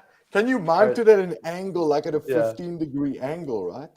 This is how it is at eye level. So I'm perfectly in line now with my my lens. And yeah, whenever like this angle, whenever I lower it down to where it is normally, there's just something about like a little bit lower that it feels, to me at least, it feels like we're sitting across a conference room table. Yeah. You're like an avatar without legs. Right. Yeah. Yeah. I'm just a floating torso. Yeah. I'm wearing pants today. Normally I'm just in sweatpants. He's wearing pants. So yeah. Bonus round. Today. Although I'm wearing green or gray jeans. I just realized like I'm like way monochrome. It looks like I'm wearing like a jumpsuit or something. Like coveralls.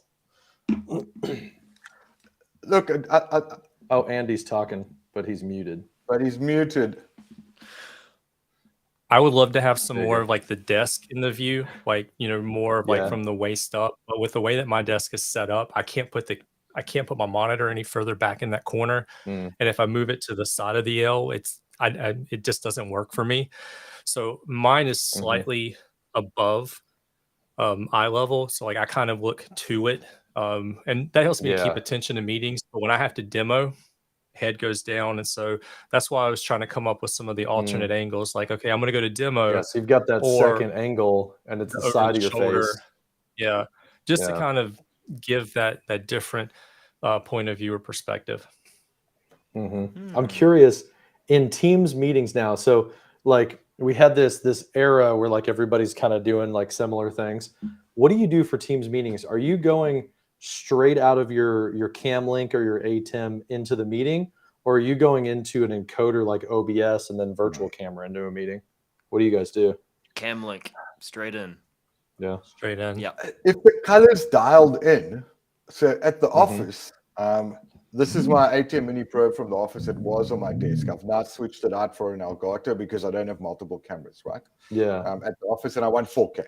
I got a thing for 4K, even though Teams would do maximum 1080, right? If I'm lucky, right? So what I found when we switched from the Canons to the Sonys, the color science in the Sony straight out of the box without dialing anything in, I literally go straight out of the cam link. I don't have to go through anything else. So I'm not going through OBS. Right now I'm going through because you're not doing OBS. any kind of like adjustment to the color. And that's what you were doing in OBS. You were applying like a LUT to it. Yeah. I had a LUT at the office, my background, because I don't have, it's during the day, right? So there's no blue light, right? And what I did there was I had a teal LUT because my background was gray. So it's sort of cinematic, you know, that's what they all call it. So it's a cinematic thing. And now with the Sony, I don't have a LUT. I put a LUT into the Canon. I love my Canons. That M6 Mark II was still great. But I don't do it anymore because the color pops more on the Sonys. I still recommend Canon for photography because my 250D, my partner Jen uses it for photography, and we buy all this kit from the same company, like a B&H Photo. We've got what they call an ORMS, and the people there know so much about the kit that we will go pay a premium for the kit just to have the conversation with the people. Yeah, just because they'll lead you to the right things, so you're not buying and then buying again. Yeah. Because we Google, we search, you walk into a shop, you know what you want, right? Most of the time. But we can go into ORMS and have a conversation with a guy about lighting, and he'll have his opinions, and then they actually participate. They have a studio and they're shooting video, or they've got a bunch of Canons and they're shooting photography, and you can actually get real world inputs into that. But I'm a Sony convert now for the last not even 5, about 2-3 months. And I absolutely love another. What do you use, Andy? Are you going straight in to your Teams meetings, or are you going through like some software and then a virtual camera? For the most part, I'm going mini directly into Teams. I have, even though I have 2 cameras that support 4K, I just output 1080. So I'm just doing HD out of the camera. And a couple of reasons for that. When I run it into, let me bring this up. All right, so this is the ATEM Mini software control. The ATEM Mini only supports 1080 HD. It doesn't support 4K. And so even if I'm going from the camera down to it, it's still going to downscale that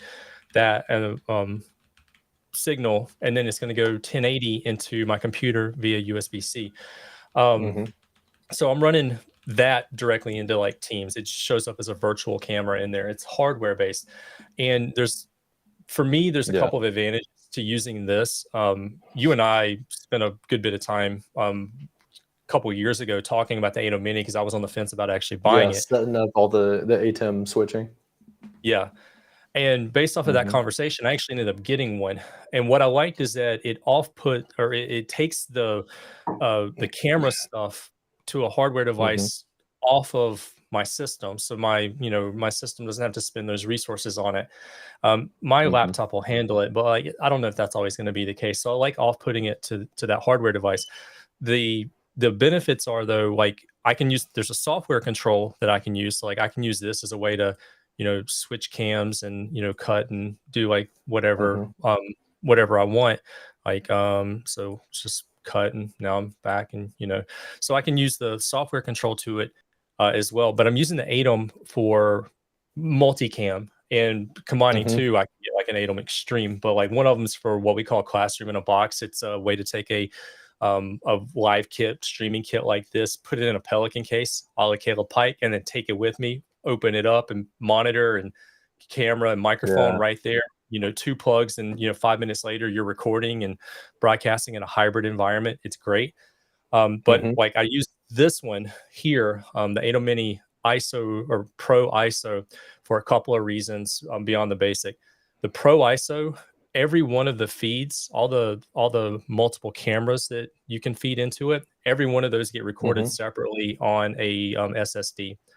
And then when you go, because it's all Blackmagic, if you open it up in DaVinci Resolve, it's already synced. Everything's lined up properly. So when you cut, you get that. So like, let's say I do a Teams training. If I record it there, I get a much higher quality picture than what the Teams recording is going to do. And if I make an error, having 2 cameras gives me the ability to say, hey, you know what? Let me just say what I want to say again, and then I'll switch to the other angle and do a jump cut. And it seems like I just transitioned to a different camera, and not that I'm covering up a mistake inside of the video. That's so advanced. That's so nice. Yeah. The little things. And, See, and you're already recording I mess up, and then I'll stop and I'll clap really loud, and then I'll say that sentence over again to try to just do it. That way I look in Camtasia, I look for the spikes for where I need to cut out my mess ups. I'll get frustrated, and then I'll clap really loud so there's a spike in the audio. And that's a good thing too. That also helps you to like to sync your audio and your video, like when you're in post. But like using the 2 angles, it makes it easy. If I make a mistake, no big deal. You know, I'm just going to cut. I'm going to start over and I'm going to cut to the second angle, and it just makes a cleaner post-production. And also switching to the second angle keeps it a little bit more interesting for the person that is watching the video later. And then lastly, like this is one reason why 4K is good. You can take from really high and then crop in without losing any of the resolution. And so it, you know, you can change that perspective a little bit, and that's going to help someone with their just attention. A lot of YouTubers do it, and so like I see that. And then like our setups, I think we're also inspired by streamers, you know, those the gamers on Twitch and so forth. So like working in some of the different camera angles and then combining that with some post-production techniques, like you can do like a one take. Even if you make mistakes, you can do a one take. You can trim and post, and there's a lot of advantages to that. So I use the 8.0 Mini, feed that into Teams, and the version I have, as I mentioned, records across all the channels. But you can also live stream with it. Like if I wanted to live stream to restream directly from the unit, I could. And because it's connected to my network, I can control it from other computers. So like if I want to, use this laptop for one thing and pull in another laptop for like video conferencing and controls, I can do that. Yeah, you can do it over your local network. There's a good question from Jeremy. Do you guys adjust your audio sync? So like you guys with the A10 Mini, do you guys do the offset sync or anything like that? Or do you do that in post? I do it beforehand. Yeah, so I've tweaked. And to be honest, I don't do a lot of recording or live streaming via OBS now, but it was important to get that lined up. For the most part, right? Well, yeah, I mean, because what we found, and you guys would have found this too, that other methods of capturing Daniel via a Teams call, it was not going to have an equal kind of quality, and it's really important for me to make Daniel look as good as I do. Right, Al? I mean, he's such a gorgeous guy, right? So I had to give him the best chance. I told him about a Magic Lantern, which is either an image or it boots off your SD card so that you can get clean HDMI out of your camera. And he's got an old Rebel sitting in the cupboard. So he did say he was going to investigate sticking a look into that. Up. So that audio realignment, though, is important if you want to go live with OBS and make sure it all matches up, or go recording. And like you can tweak it if you need to. Yeah, I've noticed mine since I got the Cam Link and the Elgato. It's maybe like 2 frames off now. So like sometimes in Camtasia I'll just separate the audio and I'll just bump it 2 frames and then I'm done. But for live stuff, I'm not adjusting my video sync at all. And it might be off a little bit, but I found that he has called me out about it. Except when I first got this one, the Shure MV7, I think it was Steve Goodman maybe was letting me know. He was like, your audio's off a little bit. So I like went in there and fixed it in post the next time. But I got lazy and I stopped worrying about it again. So something that Andy was saying about 4K, and I haven't synced up what's happening inside of OBS using the virtual cam. What's nice about 4K and what we're going to be doing in the office, if you've got a podcast style shoot, so you 2 hosts of the show and you've got a third person sitting across from you. So if you look at how Peter McKinnon and Maddie LaPoya used to do their Maddie and Pete show. So I've got a 50, what is this? This is the 56mm f1.4. So I want a 3 camera setup, but I've got 4 people. Where I've got a wide angle, 60mm, so I get the full room, and then I take this across the room, right? Now, if I shoot this in 4K, I can slice it down the middle, and I've got 2 1080p images. Yeah. And now, if one person's talking, I don't have to have the other person in it because I can crop that to 1080, and it's perfect. True. So that's where it's cool if you're doing like multi setups like that. Looking at Logitech, they bought this company Mevo. Somebody was mentioning that in the chat. I've seen the 3 camera. Yeah, you can get those 3-pack kits. I want to try one out someday, but they're like $1,000. But like Michael those Griff are cool was because using one. He you can have one on each person and then a wide shot. And what's cool is you control it from your phone or an iPad. But you can set up auto. So it'll just like switch between the three feeds for you. If you're kind of doing like a run and gun. Yeah, Ragnar's got him too. He said he loves his Mevos. And what's cool, yeah, Michael, he was showing off. It's in German, so I ran it through like translator to understand what he was saying. But he uses the Mevo and has for a long time for NDI because they natively do NDI over your wireless network. So those are really cool. I was at one of the collab summits probably about 3 or 4 years ago, and the Mevos just dropped.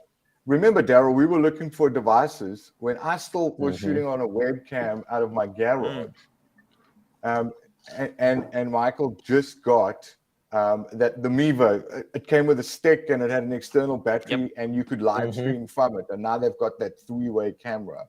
I used to have like the original, the big tall one. We had one that I like borrowed, but the new one, the Mevo Starts, you can get them in a 3-pack, and they do NDI and all that. One of these days, maybe. I need like a couple more dollars to buy all these things that I have on the list one of these days. I still want the bokeh, and I want the depth of field, and I want the separation. And I still haven't seen even the Opal cam, which Ian's got.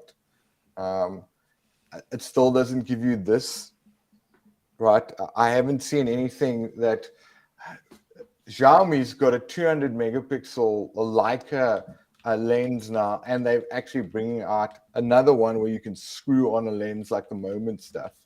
So who knows what portable devices are going to look like in the next year or two. Andy's doing things. Yeah, I saw his menu came up. Jeremy's got a good question here. How much time do you spend editing a YouTube video?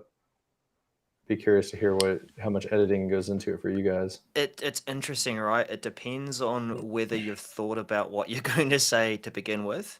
So not necessarily even storyboarding or scripting, but just having a general flow of what you want to say. Because if you get things in the order that you want to say it, and you're not like and ahhing or whatever, editing's a lot easier. And I think this is one of the journeys that I've found too, is that you learn a lot about editing and editing tricks the more time you spend on it, and things to hide transitions or various other things and cuts.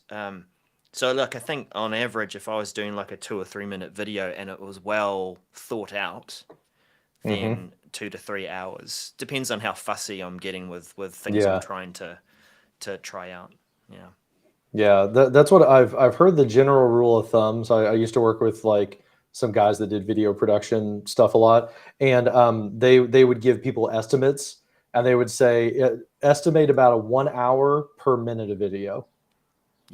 To edit it. So it takes me a couple hours too. Usually I try to do very minimal editing at this point, because like otherwise I get in my head about it, and then it just takes so long that like the moment has passed, But I try to just get it out, and I've got a pretty similar structure to my videos now, where it's like I start full screen, me kind of doing like, hey, here's the setup or why I'm making this video to show you how to do something. Have you ever like run into this situation that everybody has run into?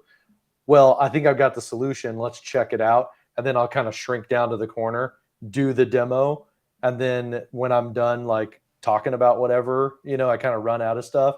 Then I just go back to full screen, like, hey, and like, here's some advice or some things that if it's a new feature, like, hey, Microsoft, here's 2 or 3 things that would be nice if you changed it for version 2. I kind of like leave with that. And then I try to cut it down and not do more than like an hour or 2 after I record, just to kind of like chop it up and get it out. Because otherwise it'll take me weeks, because I'm so slammed with meetings and I don't really do videos for my job quite as much anymore. So I try to take a streamer's mentality to it. So I do use OBS. I do set up scenes in OBS that helps with, transitioning and picture. But I also use some of the techniques that I just talked about, filming, multiple cameras and grabbing that ISO feed and being able to interject that in post. I try to do it as a single take, and try to give myself the ability to, deliver that same thing a couple of times in a row. The first time's kind of a dry run. The second time is really working out the kinks. Third time, that's going to be the one that I want to take. But I have the flexibility to be able to deliver, the same training multiple times. But I definitely take streamers' perspective to it. You try to Anything do that live I can, editing, right? live editing. Put in my transitions, put in my stingers. If I can do a lower third, do something like if you take the time, like to Daryl's point, if you take the time and outline it. And, once you've worked through that outline, and for me, my outline's a PowerPoint. And once I work through the PowerPoint, I know what I'm going to say. I know where I'm going to cut. I know what I'm going to demo on. Then when as I'm building that, I'm thinking, okay, I want to cut here, so I'm going to, use my Stream Deck, and I'm going to transition OBS from this to this, and, and go that route. And that tends to work pretty well for me. But you're right. You got to get your story straight beforehand, or because we all get people dropping comments into our videos saying, just get to the point. I had to watch 1 minute and 42 seconds before you actually covered what you were supposed to. Yeah. Like, oh, come I made on, a video man. that was like how to join without audio on Teams. And the guy had a good point. It was like the intro was longer than the instruction on that video. It was like a 1:40 video, and it was like more than half of it was me like talking about how I was going to do it.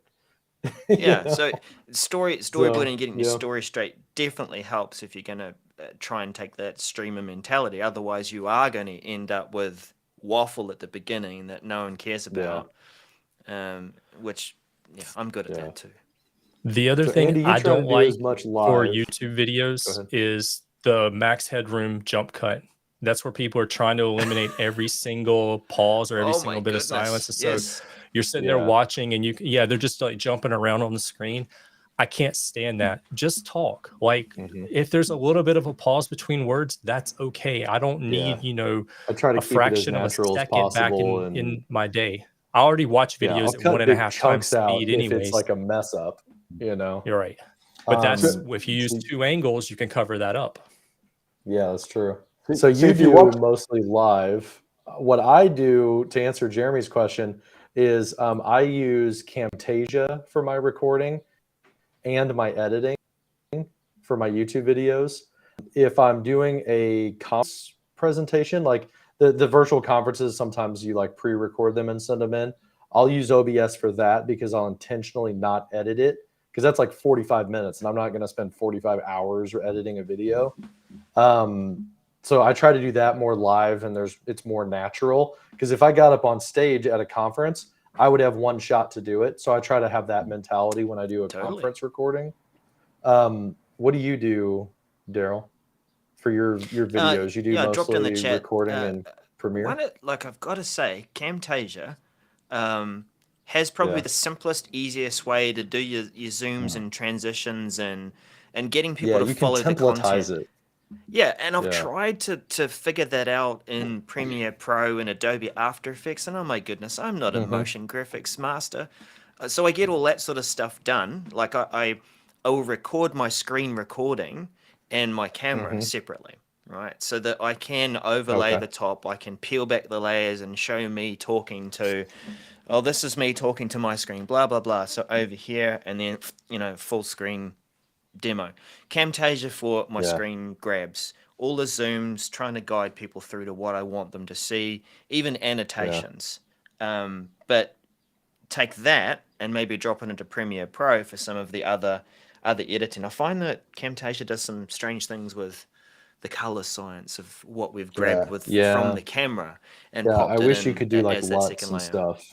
Yeah, because I just want to stay in Camtasia as much as possible, because I like Camtasia because you can you get your audio, your camera, your screen, all of that is its own track, So like you get everything all synced up, kind of to Andy's point, where if you record on the ATEM ISO, you get everything like synced up.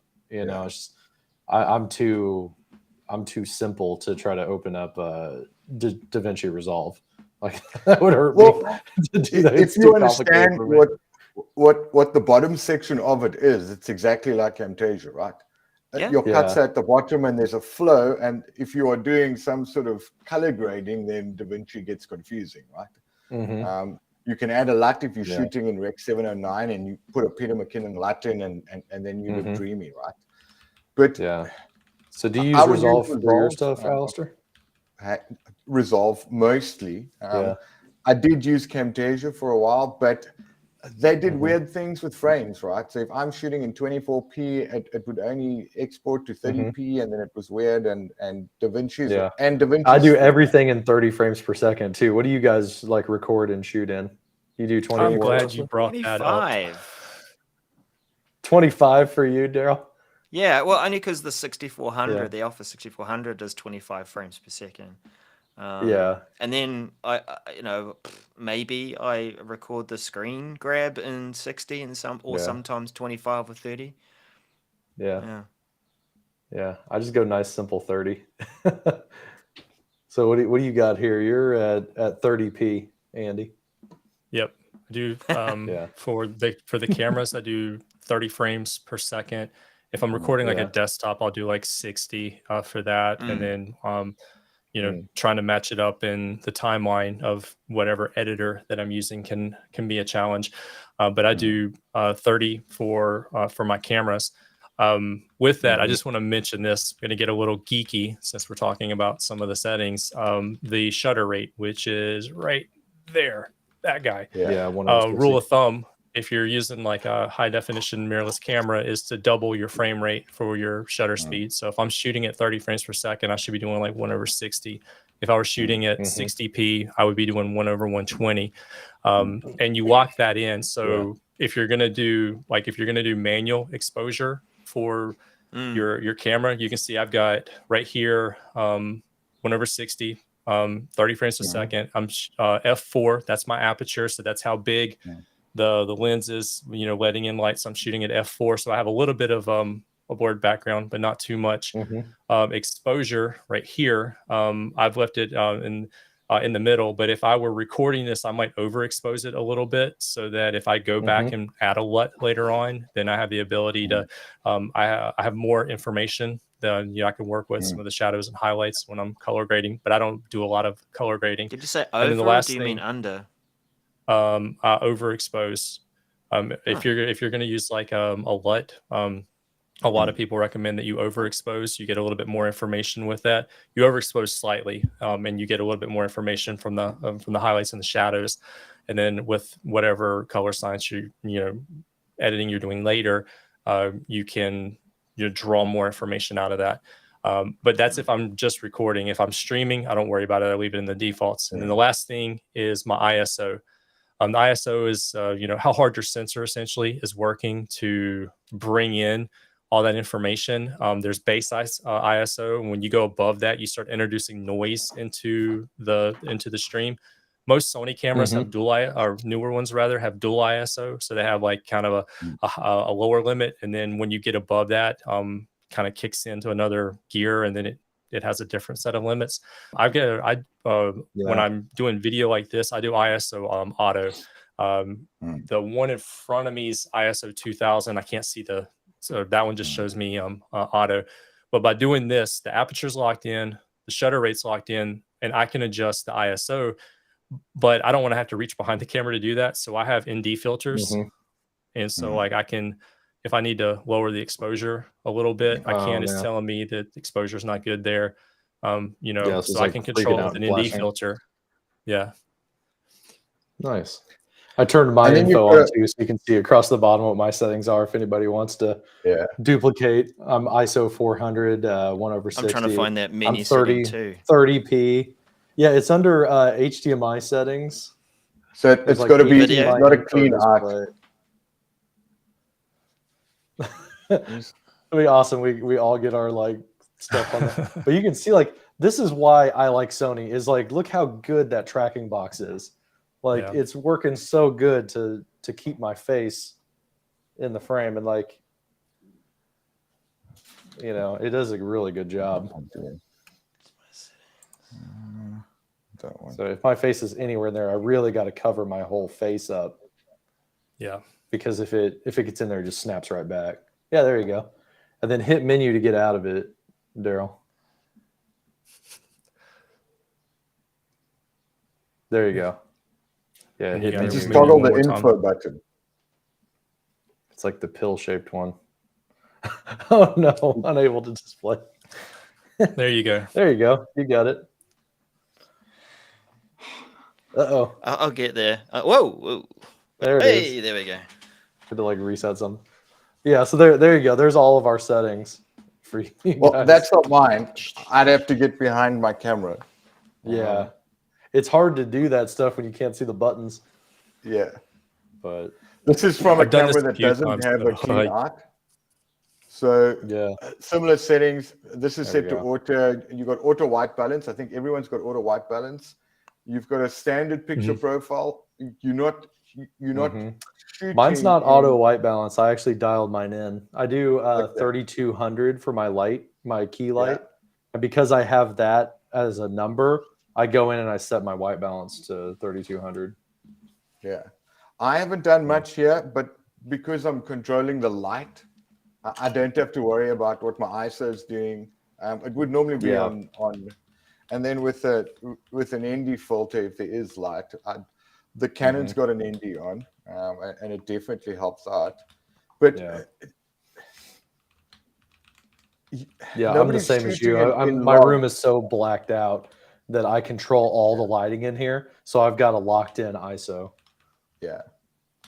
I actually don't know Well, what's that's on this camera. that's part of my challenge, guys. Is like I would draw those crusty big brown curtains to black out my room, but I actually kind of Yeah. want to see the blue sky when I'm working. The problem I is know. that I need to get the some sun will motorized shades. do this. Yeah, and then so Yeah. I do have to leave some of my settings on as automatic, Yeah. as opposed to dialing them all in. Mine are literally those paper shades that you get at like the home improvement store for like $6. It's literally those. They're just like paper. But yeah, it's a big wide window, so I think it would be like $300 or something to get a custom shade.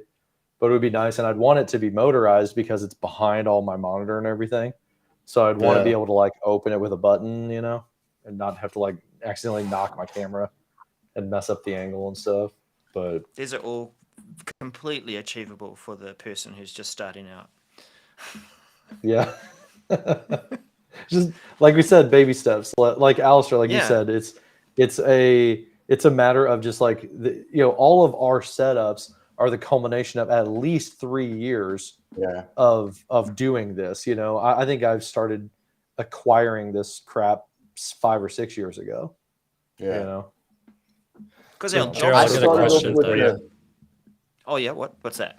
So I noticed your shutter rate's 1/125. Is there any reason that you've chosen to go with a much faster shutter speed there?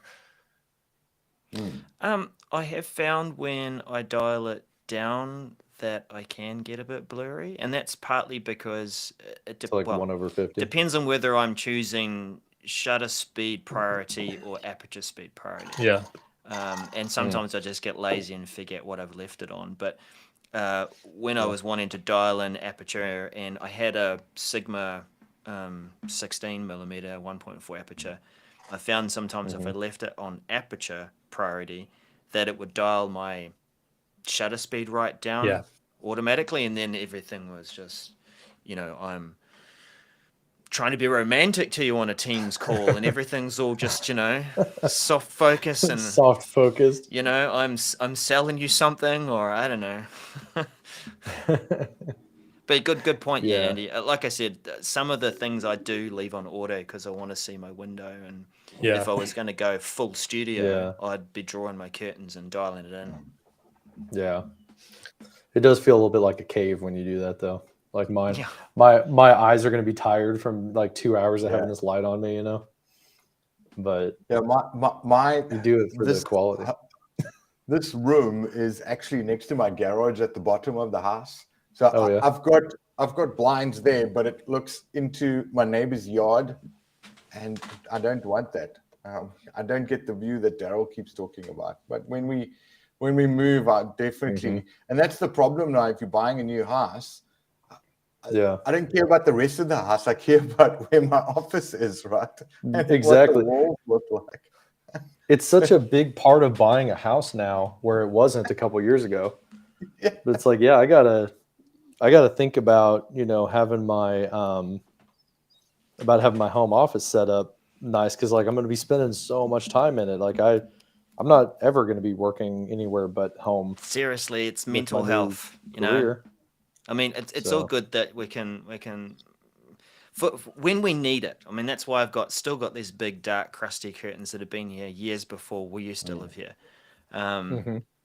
I will, you know, pull them across when I want to get a consistent look, when I want to try and make the colors pop a bit more behind on my wall, because I don't have any of that background lighting. But generally, Yeah. day in, day out, Teams calls or whatever. And can we talk a little bit about Teams call quality?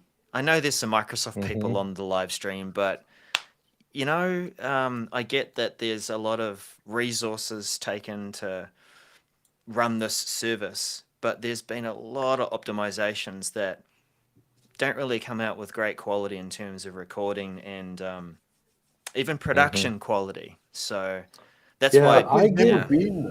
I don't get a Right. lot of complaints about my quality, because like I think in comparison, it's like so much better than everybody else on their like laptop cameras, you know, or their Right. like USB webcams.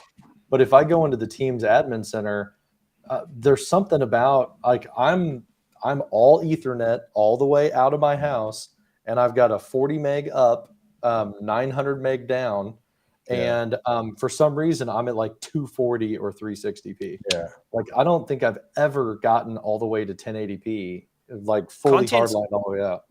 Content's always prioritized. So as soon as you start sharing your screen, your inset's going to be whatever it feels like. Yeah. I've hit 1080p, and it's not a hard setting in the Teams admin center around what your bitrate is up. Mm-hmm. We don't have that limitation. Well, we've upped it, right? And I've pushed my to company. 1080p. We're at 2 meg right now, dialed into 2 meg, and they're talking about maybe going to 4. Yeah. My other company, we just maxed it out at 50 meg. We're like, everybody's at home, we don't care. So, Yeah. So I find We that found- in the beginning of the Teams call, my picture quality is great, and then it drops to 360p, and then maybe it will get up to 720, and then I keep looking at device health, right? It's all Call those health. pesky people that want to attend the meeting. I mean, if they all just got off the call and left you on your own, you'd look great. yeah, I look great to myself. Yeah. We did some extensive testing on this, and we've worked with Microsoft engineers on it as well. We found that if you spotlight somebody's camera, you'll get fairly consistent 1080 out of that. If you spotlight, that has advantages if you feed in an OBS. So if you use OBS, capture your desktop, If you're and then doing feed it in as a NDI. virtual camera, you can get some higher resolution out of it. We found that Forgot when that. you share the screen, the frame rate is actually fairly low. I think it's like the default is like up to 15 frames per second, because maybe it's a PowerPoint, you know, there's not a lot of movement in there. So we found that we had some issues with that, and so we had to work with Microsoft to get some fixes and some admin center settings changed around that. But like pro tip is, for us, we found if you feed it in as a virtual cam and spotlight that, then you'll get a little bit better. I mentioned earlier using the ATEM Mini ISO to record local, like, you know, record my cameras. I can run my computer screen into that. I can HDMI out my laptop into the ATEM and record the screen of my laptop. That's what I used the to be doing ATEM. when I had the ATEM. Yeah. And then like I get all of that, you know, the 1080 frame or 1080p resolution and whatever, you know, frame rated output it as, and then, you know, I can go and edit that in post. That's my big piece of feedback for Teams, is the recording quality. I like to see the recording quality of the Teams meeting recording to be a little bit higher. I'd like to be able to choose whether I want, you know, all the avatars hanging off to the side or the camera feeds, or if I just want the content of that. And the last piece of feedback is, I really wish it were easier to edit in the middle. We can trim beginning and end, you know, default, we need that Clipchamp integration, right? You know? But if you want to, Chapman's got crickets. I'm not listening. I think my biggest wish list item. 2 things for Teams camera wish list item. One would be to force aspect ratio. That's something you can do in Zoom is Yeah. force 16:9 so that you're Right. not cropped weird. Yeah. I wish I could do that because there's a lot of people who do like corporate backgrounds, right? They do background replacements, got like their corporate logo, but then it gets cut off, you know? Yeah, or trying to show a whiteboard. So I wish I could do 16:9 forced, and I wish I could force HD. That's another thing that Zoom allows you to do is like, I want to just bump me up to HD no matter what. So yeah, that would be Spotlight, nice, huh? but hey, it's a shared service. It's a SaaS product. There's only you can only do what they allow you to do, right? So, But it's tips like Andy said with Spotlight, and that I forget. You know, like we even just for like bringing more focus and you can to the spotlight more person than one speaking. person now. Yeah, know? you can. But like, you know, we all forget about it, and we glance down the gallery at all these little postage stamps, and we kind of forget. Well, wouldn't it be better to actually draw attention to the person speaking? Can someone co-pilot with me and remember to unpin and pin for that? Yeah, that'd be great. Thank you. Yeah. Yeah, doing a little bit more production in your Teams meeting will add quality too, because you'll get that nice PowerPoint with you nice and big next to it. But it's just remembering to do that stuff. Automating it would be nice. It's going to be those features are going to be available in Teams Premium Pro Plus. Oh, right? Yeah, right. Yeah. The AI for the $2 AI. per month. Yeah. Auto spotlight. Yeah. Based on audio. What we need for like quick stuff like that is ultimately we need first party Stream Deck support so that you could like spotlight, unspotlight, you know, switch things up. That would be super nice to have like proper Stream Deck support. You know, some of the other, again, going back to other competitors, like there's third party options that have been built, you know, for things like Google Meet or Zoom or WebEx.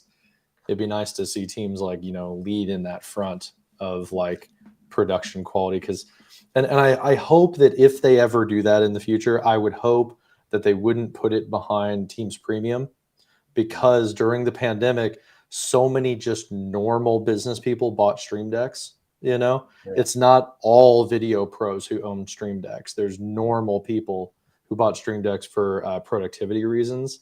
So I personally don't feel like that's like a premium level thing. If you were to add Stream Deck support for, especially for like raising your hand and lowering your hand, or like having reactions in a bar, like clicking the reactions quickly. Yeah. I would love to be able to do that, but I don't think it's worth, you know, whatever per month it would be if it was a premium only feature. So that's just my 2 cents on it. So I was just looking at the keyboard shortcuts that Teams meetings support, and if there were a shortcut, we could use a Stream Deck to macro it, you know, and that wouldn't be too hard. I do that for the raise hand. Yeah. So if you won't give me, or if you can't release like a first party, you know, fully baked in Stream Deck package, at least like the keyboard shortcut to do, you know, to spotlight to the speaker and, you know, a couple of other things like that. If we could just get a keyboard shortcut, we could still work it. Yes, global. Yeah, so you don't have to like change focus and then fire it. You're over here demonstrating and you're clicking in the application, you're trying to show people, and then you want to make that quick change. And it's the same for even like the push to talk. Right, they're not global shortcuts, so you got to go grab your own. As Ragnar said, like Stream Deck keys for mesh avatars. Like I've seen so many emotions, so many you know, things that you could do. Like those need to be mapped so that they're not too hard to get to or whatever. I want to so switch for everyone, right? Switch it off for everyone, because the first 20 minutes people are going. Yeah. What I love though, in like playing with the avatar stuff, is I love being able to get into a meeting and do a quick wave. Like I feel like, so the reactions, you know, you've got thumbs up, clapping, hearts, and shocked face, right? I wish they had a wave, because like when we jump on MVP calls, right, and there's like 150 people on the call, the chat is just like, hello from wherever, hello from whatever. Like I kind of would want to just join and do like a quick little wave emote reaction. Like, yeah, number 5 should be waving, and then you could like wave when you leave, you know. Hey, so for the global shortcut, here's a tip for you. So if you're on a stream deck, when you create an action, you can do like a multi-action, and what you can do is you can tell it open that app and then what you wanted to do, and that even if the app's already open, it brings it to the forefront and then it sends the command in. So that's how I do my Teams mute unmute. So no matter, even if I'm looking at a web browser, like I can quickly unmute. That's how I do my and raise speak to hand Teams also. So send it to, and that's send it to better the application on a first. Mac. We were talking about that like 2 years ago, Daryl, weren't we? About like on a Mac, it's so easy to like send it to an app and then send the keyboard shortcut. It wasn't but on a working PC, well on it was Windows. harder to it was harder to get Windows or Teams to be in focus. So that's another, if you're on a Mac, this is like really easy to do. But yeah, global would be nice. I wonder if that's possible though with like the current framework, if there's like some technical reason why they wouldn't be able to be global. Because of like web browser. It's because it's wrapped in Electron, Well, for now, right? T2's coming, right? For now, yeah. But yeah, maybe in the new, maybe that's another reason that it would be better to move to the new one, So custom together presenter modes. plus device. Yeah, Phil's talking about that that presenter device, the new like slide advancer they brought out. Yeah, that's pretty cool. My Logitech dock. That's the other thing. Like I love the Logi dock because of the buttons on it. It has a few unique things where like all the Teams certified devices, they've got like muting the microphone and unmuting, but this one has camera toggle too. So I can turn on and off the camera. And what's nice is if I'm in a Teams meeting and the Teams is in the background, I see that red light and I know my camera's turned off. So that's really nice to have that visual indicator. And then on Teams devices, if you've got like the Teams icon, you hold down the button for 5 seconds, it'll raise the hand in the meeting too. So Daryl says he's got to go. So thanks for hanging out, Daryl. Really appreciate it. It's been awesome. I got to wrap this up soon too because I got to go pick up our van from the shop. It's 20 past 11 on a Friday evening. So holy cow, man. So I'm going to drop. I've had a couple of late nights this week. And it's Saturday for Daryl, so it is Saturday for Daryl. We could I know we could talk for a lot longer. And we'll probably do a round 2 at some point. But I think this was really good. I learned a lot. Yeah, this was fun, awesome, guys. Well, thanks for suggesting it. This was a lot of fun. Yeah, this was good. It's a good way to end out the year. Hope everybody has a safe, holiday season. And me and Andy will be back in January. If you guys got any ideas for things you want to talk about and deep dive in Office 365, let us know. And so, what are your shows? Where can people find you? Shows. Yeah, where can people find you guys? Well, I'm Modern Work Mentor, so that's my channel. I'm also weekly show with Daniel doing the 365 Message Center show, so that's 365 MCS. That'll do. Yeah. Cool. Thanks, Daryl. Appreciate your time, dude. All right, Alistair, where can we find you at? Find me on Twitter at Alistair Pugin. We've got season 2 of. Why is my lights doing weird things? We've got season 2 of SCI Fridays. So you can just find us on LinkedIn or on YouTube, SCI-Fridays, like TGI Fridays. We've got season 2 dropping, I think, the 3rd week of Jan. And that's where you can find me. Cool. Awesome. And then we're right here, me and Andy, for 365 deep dive on all of our channels. So thanks for having us. Yeah, thanks everybody. Stay safe this holiday season. We'll see you in the new year. Happy holidays, everybody. All right. Bye.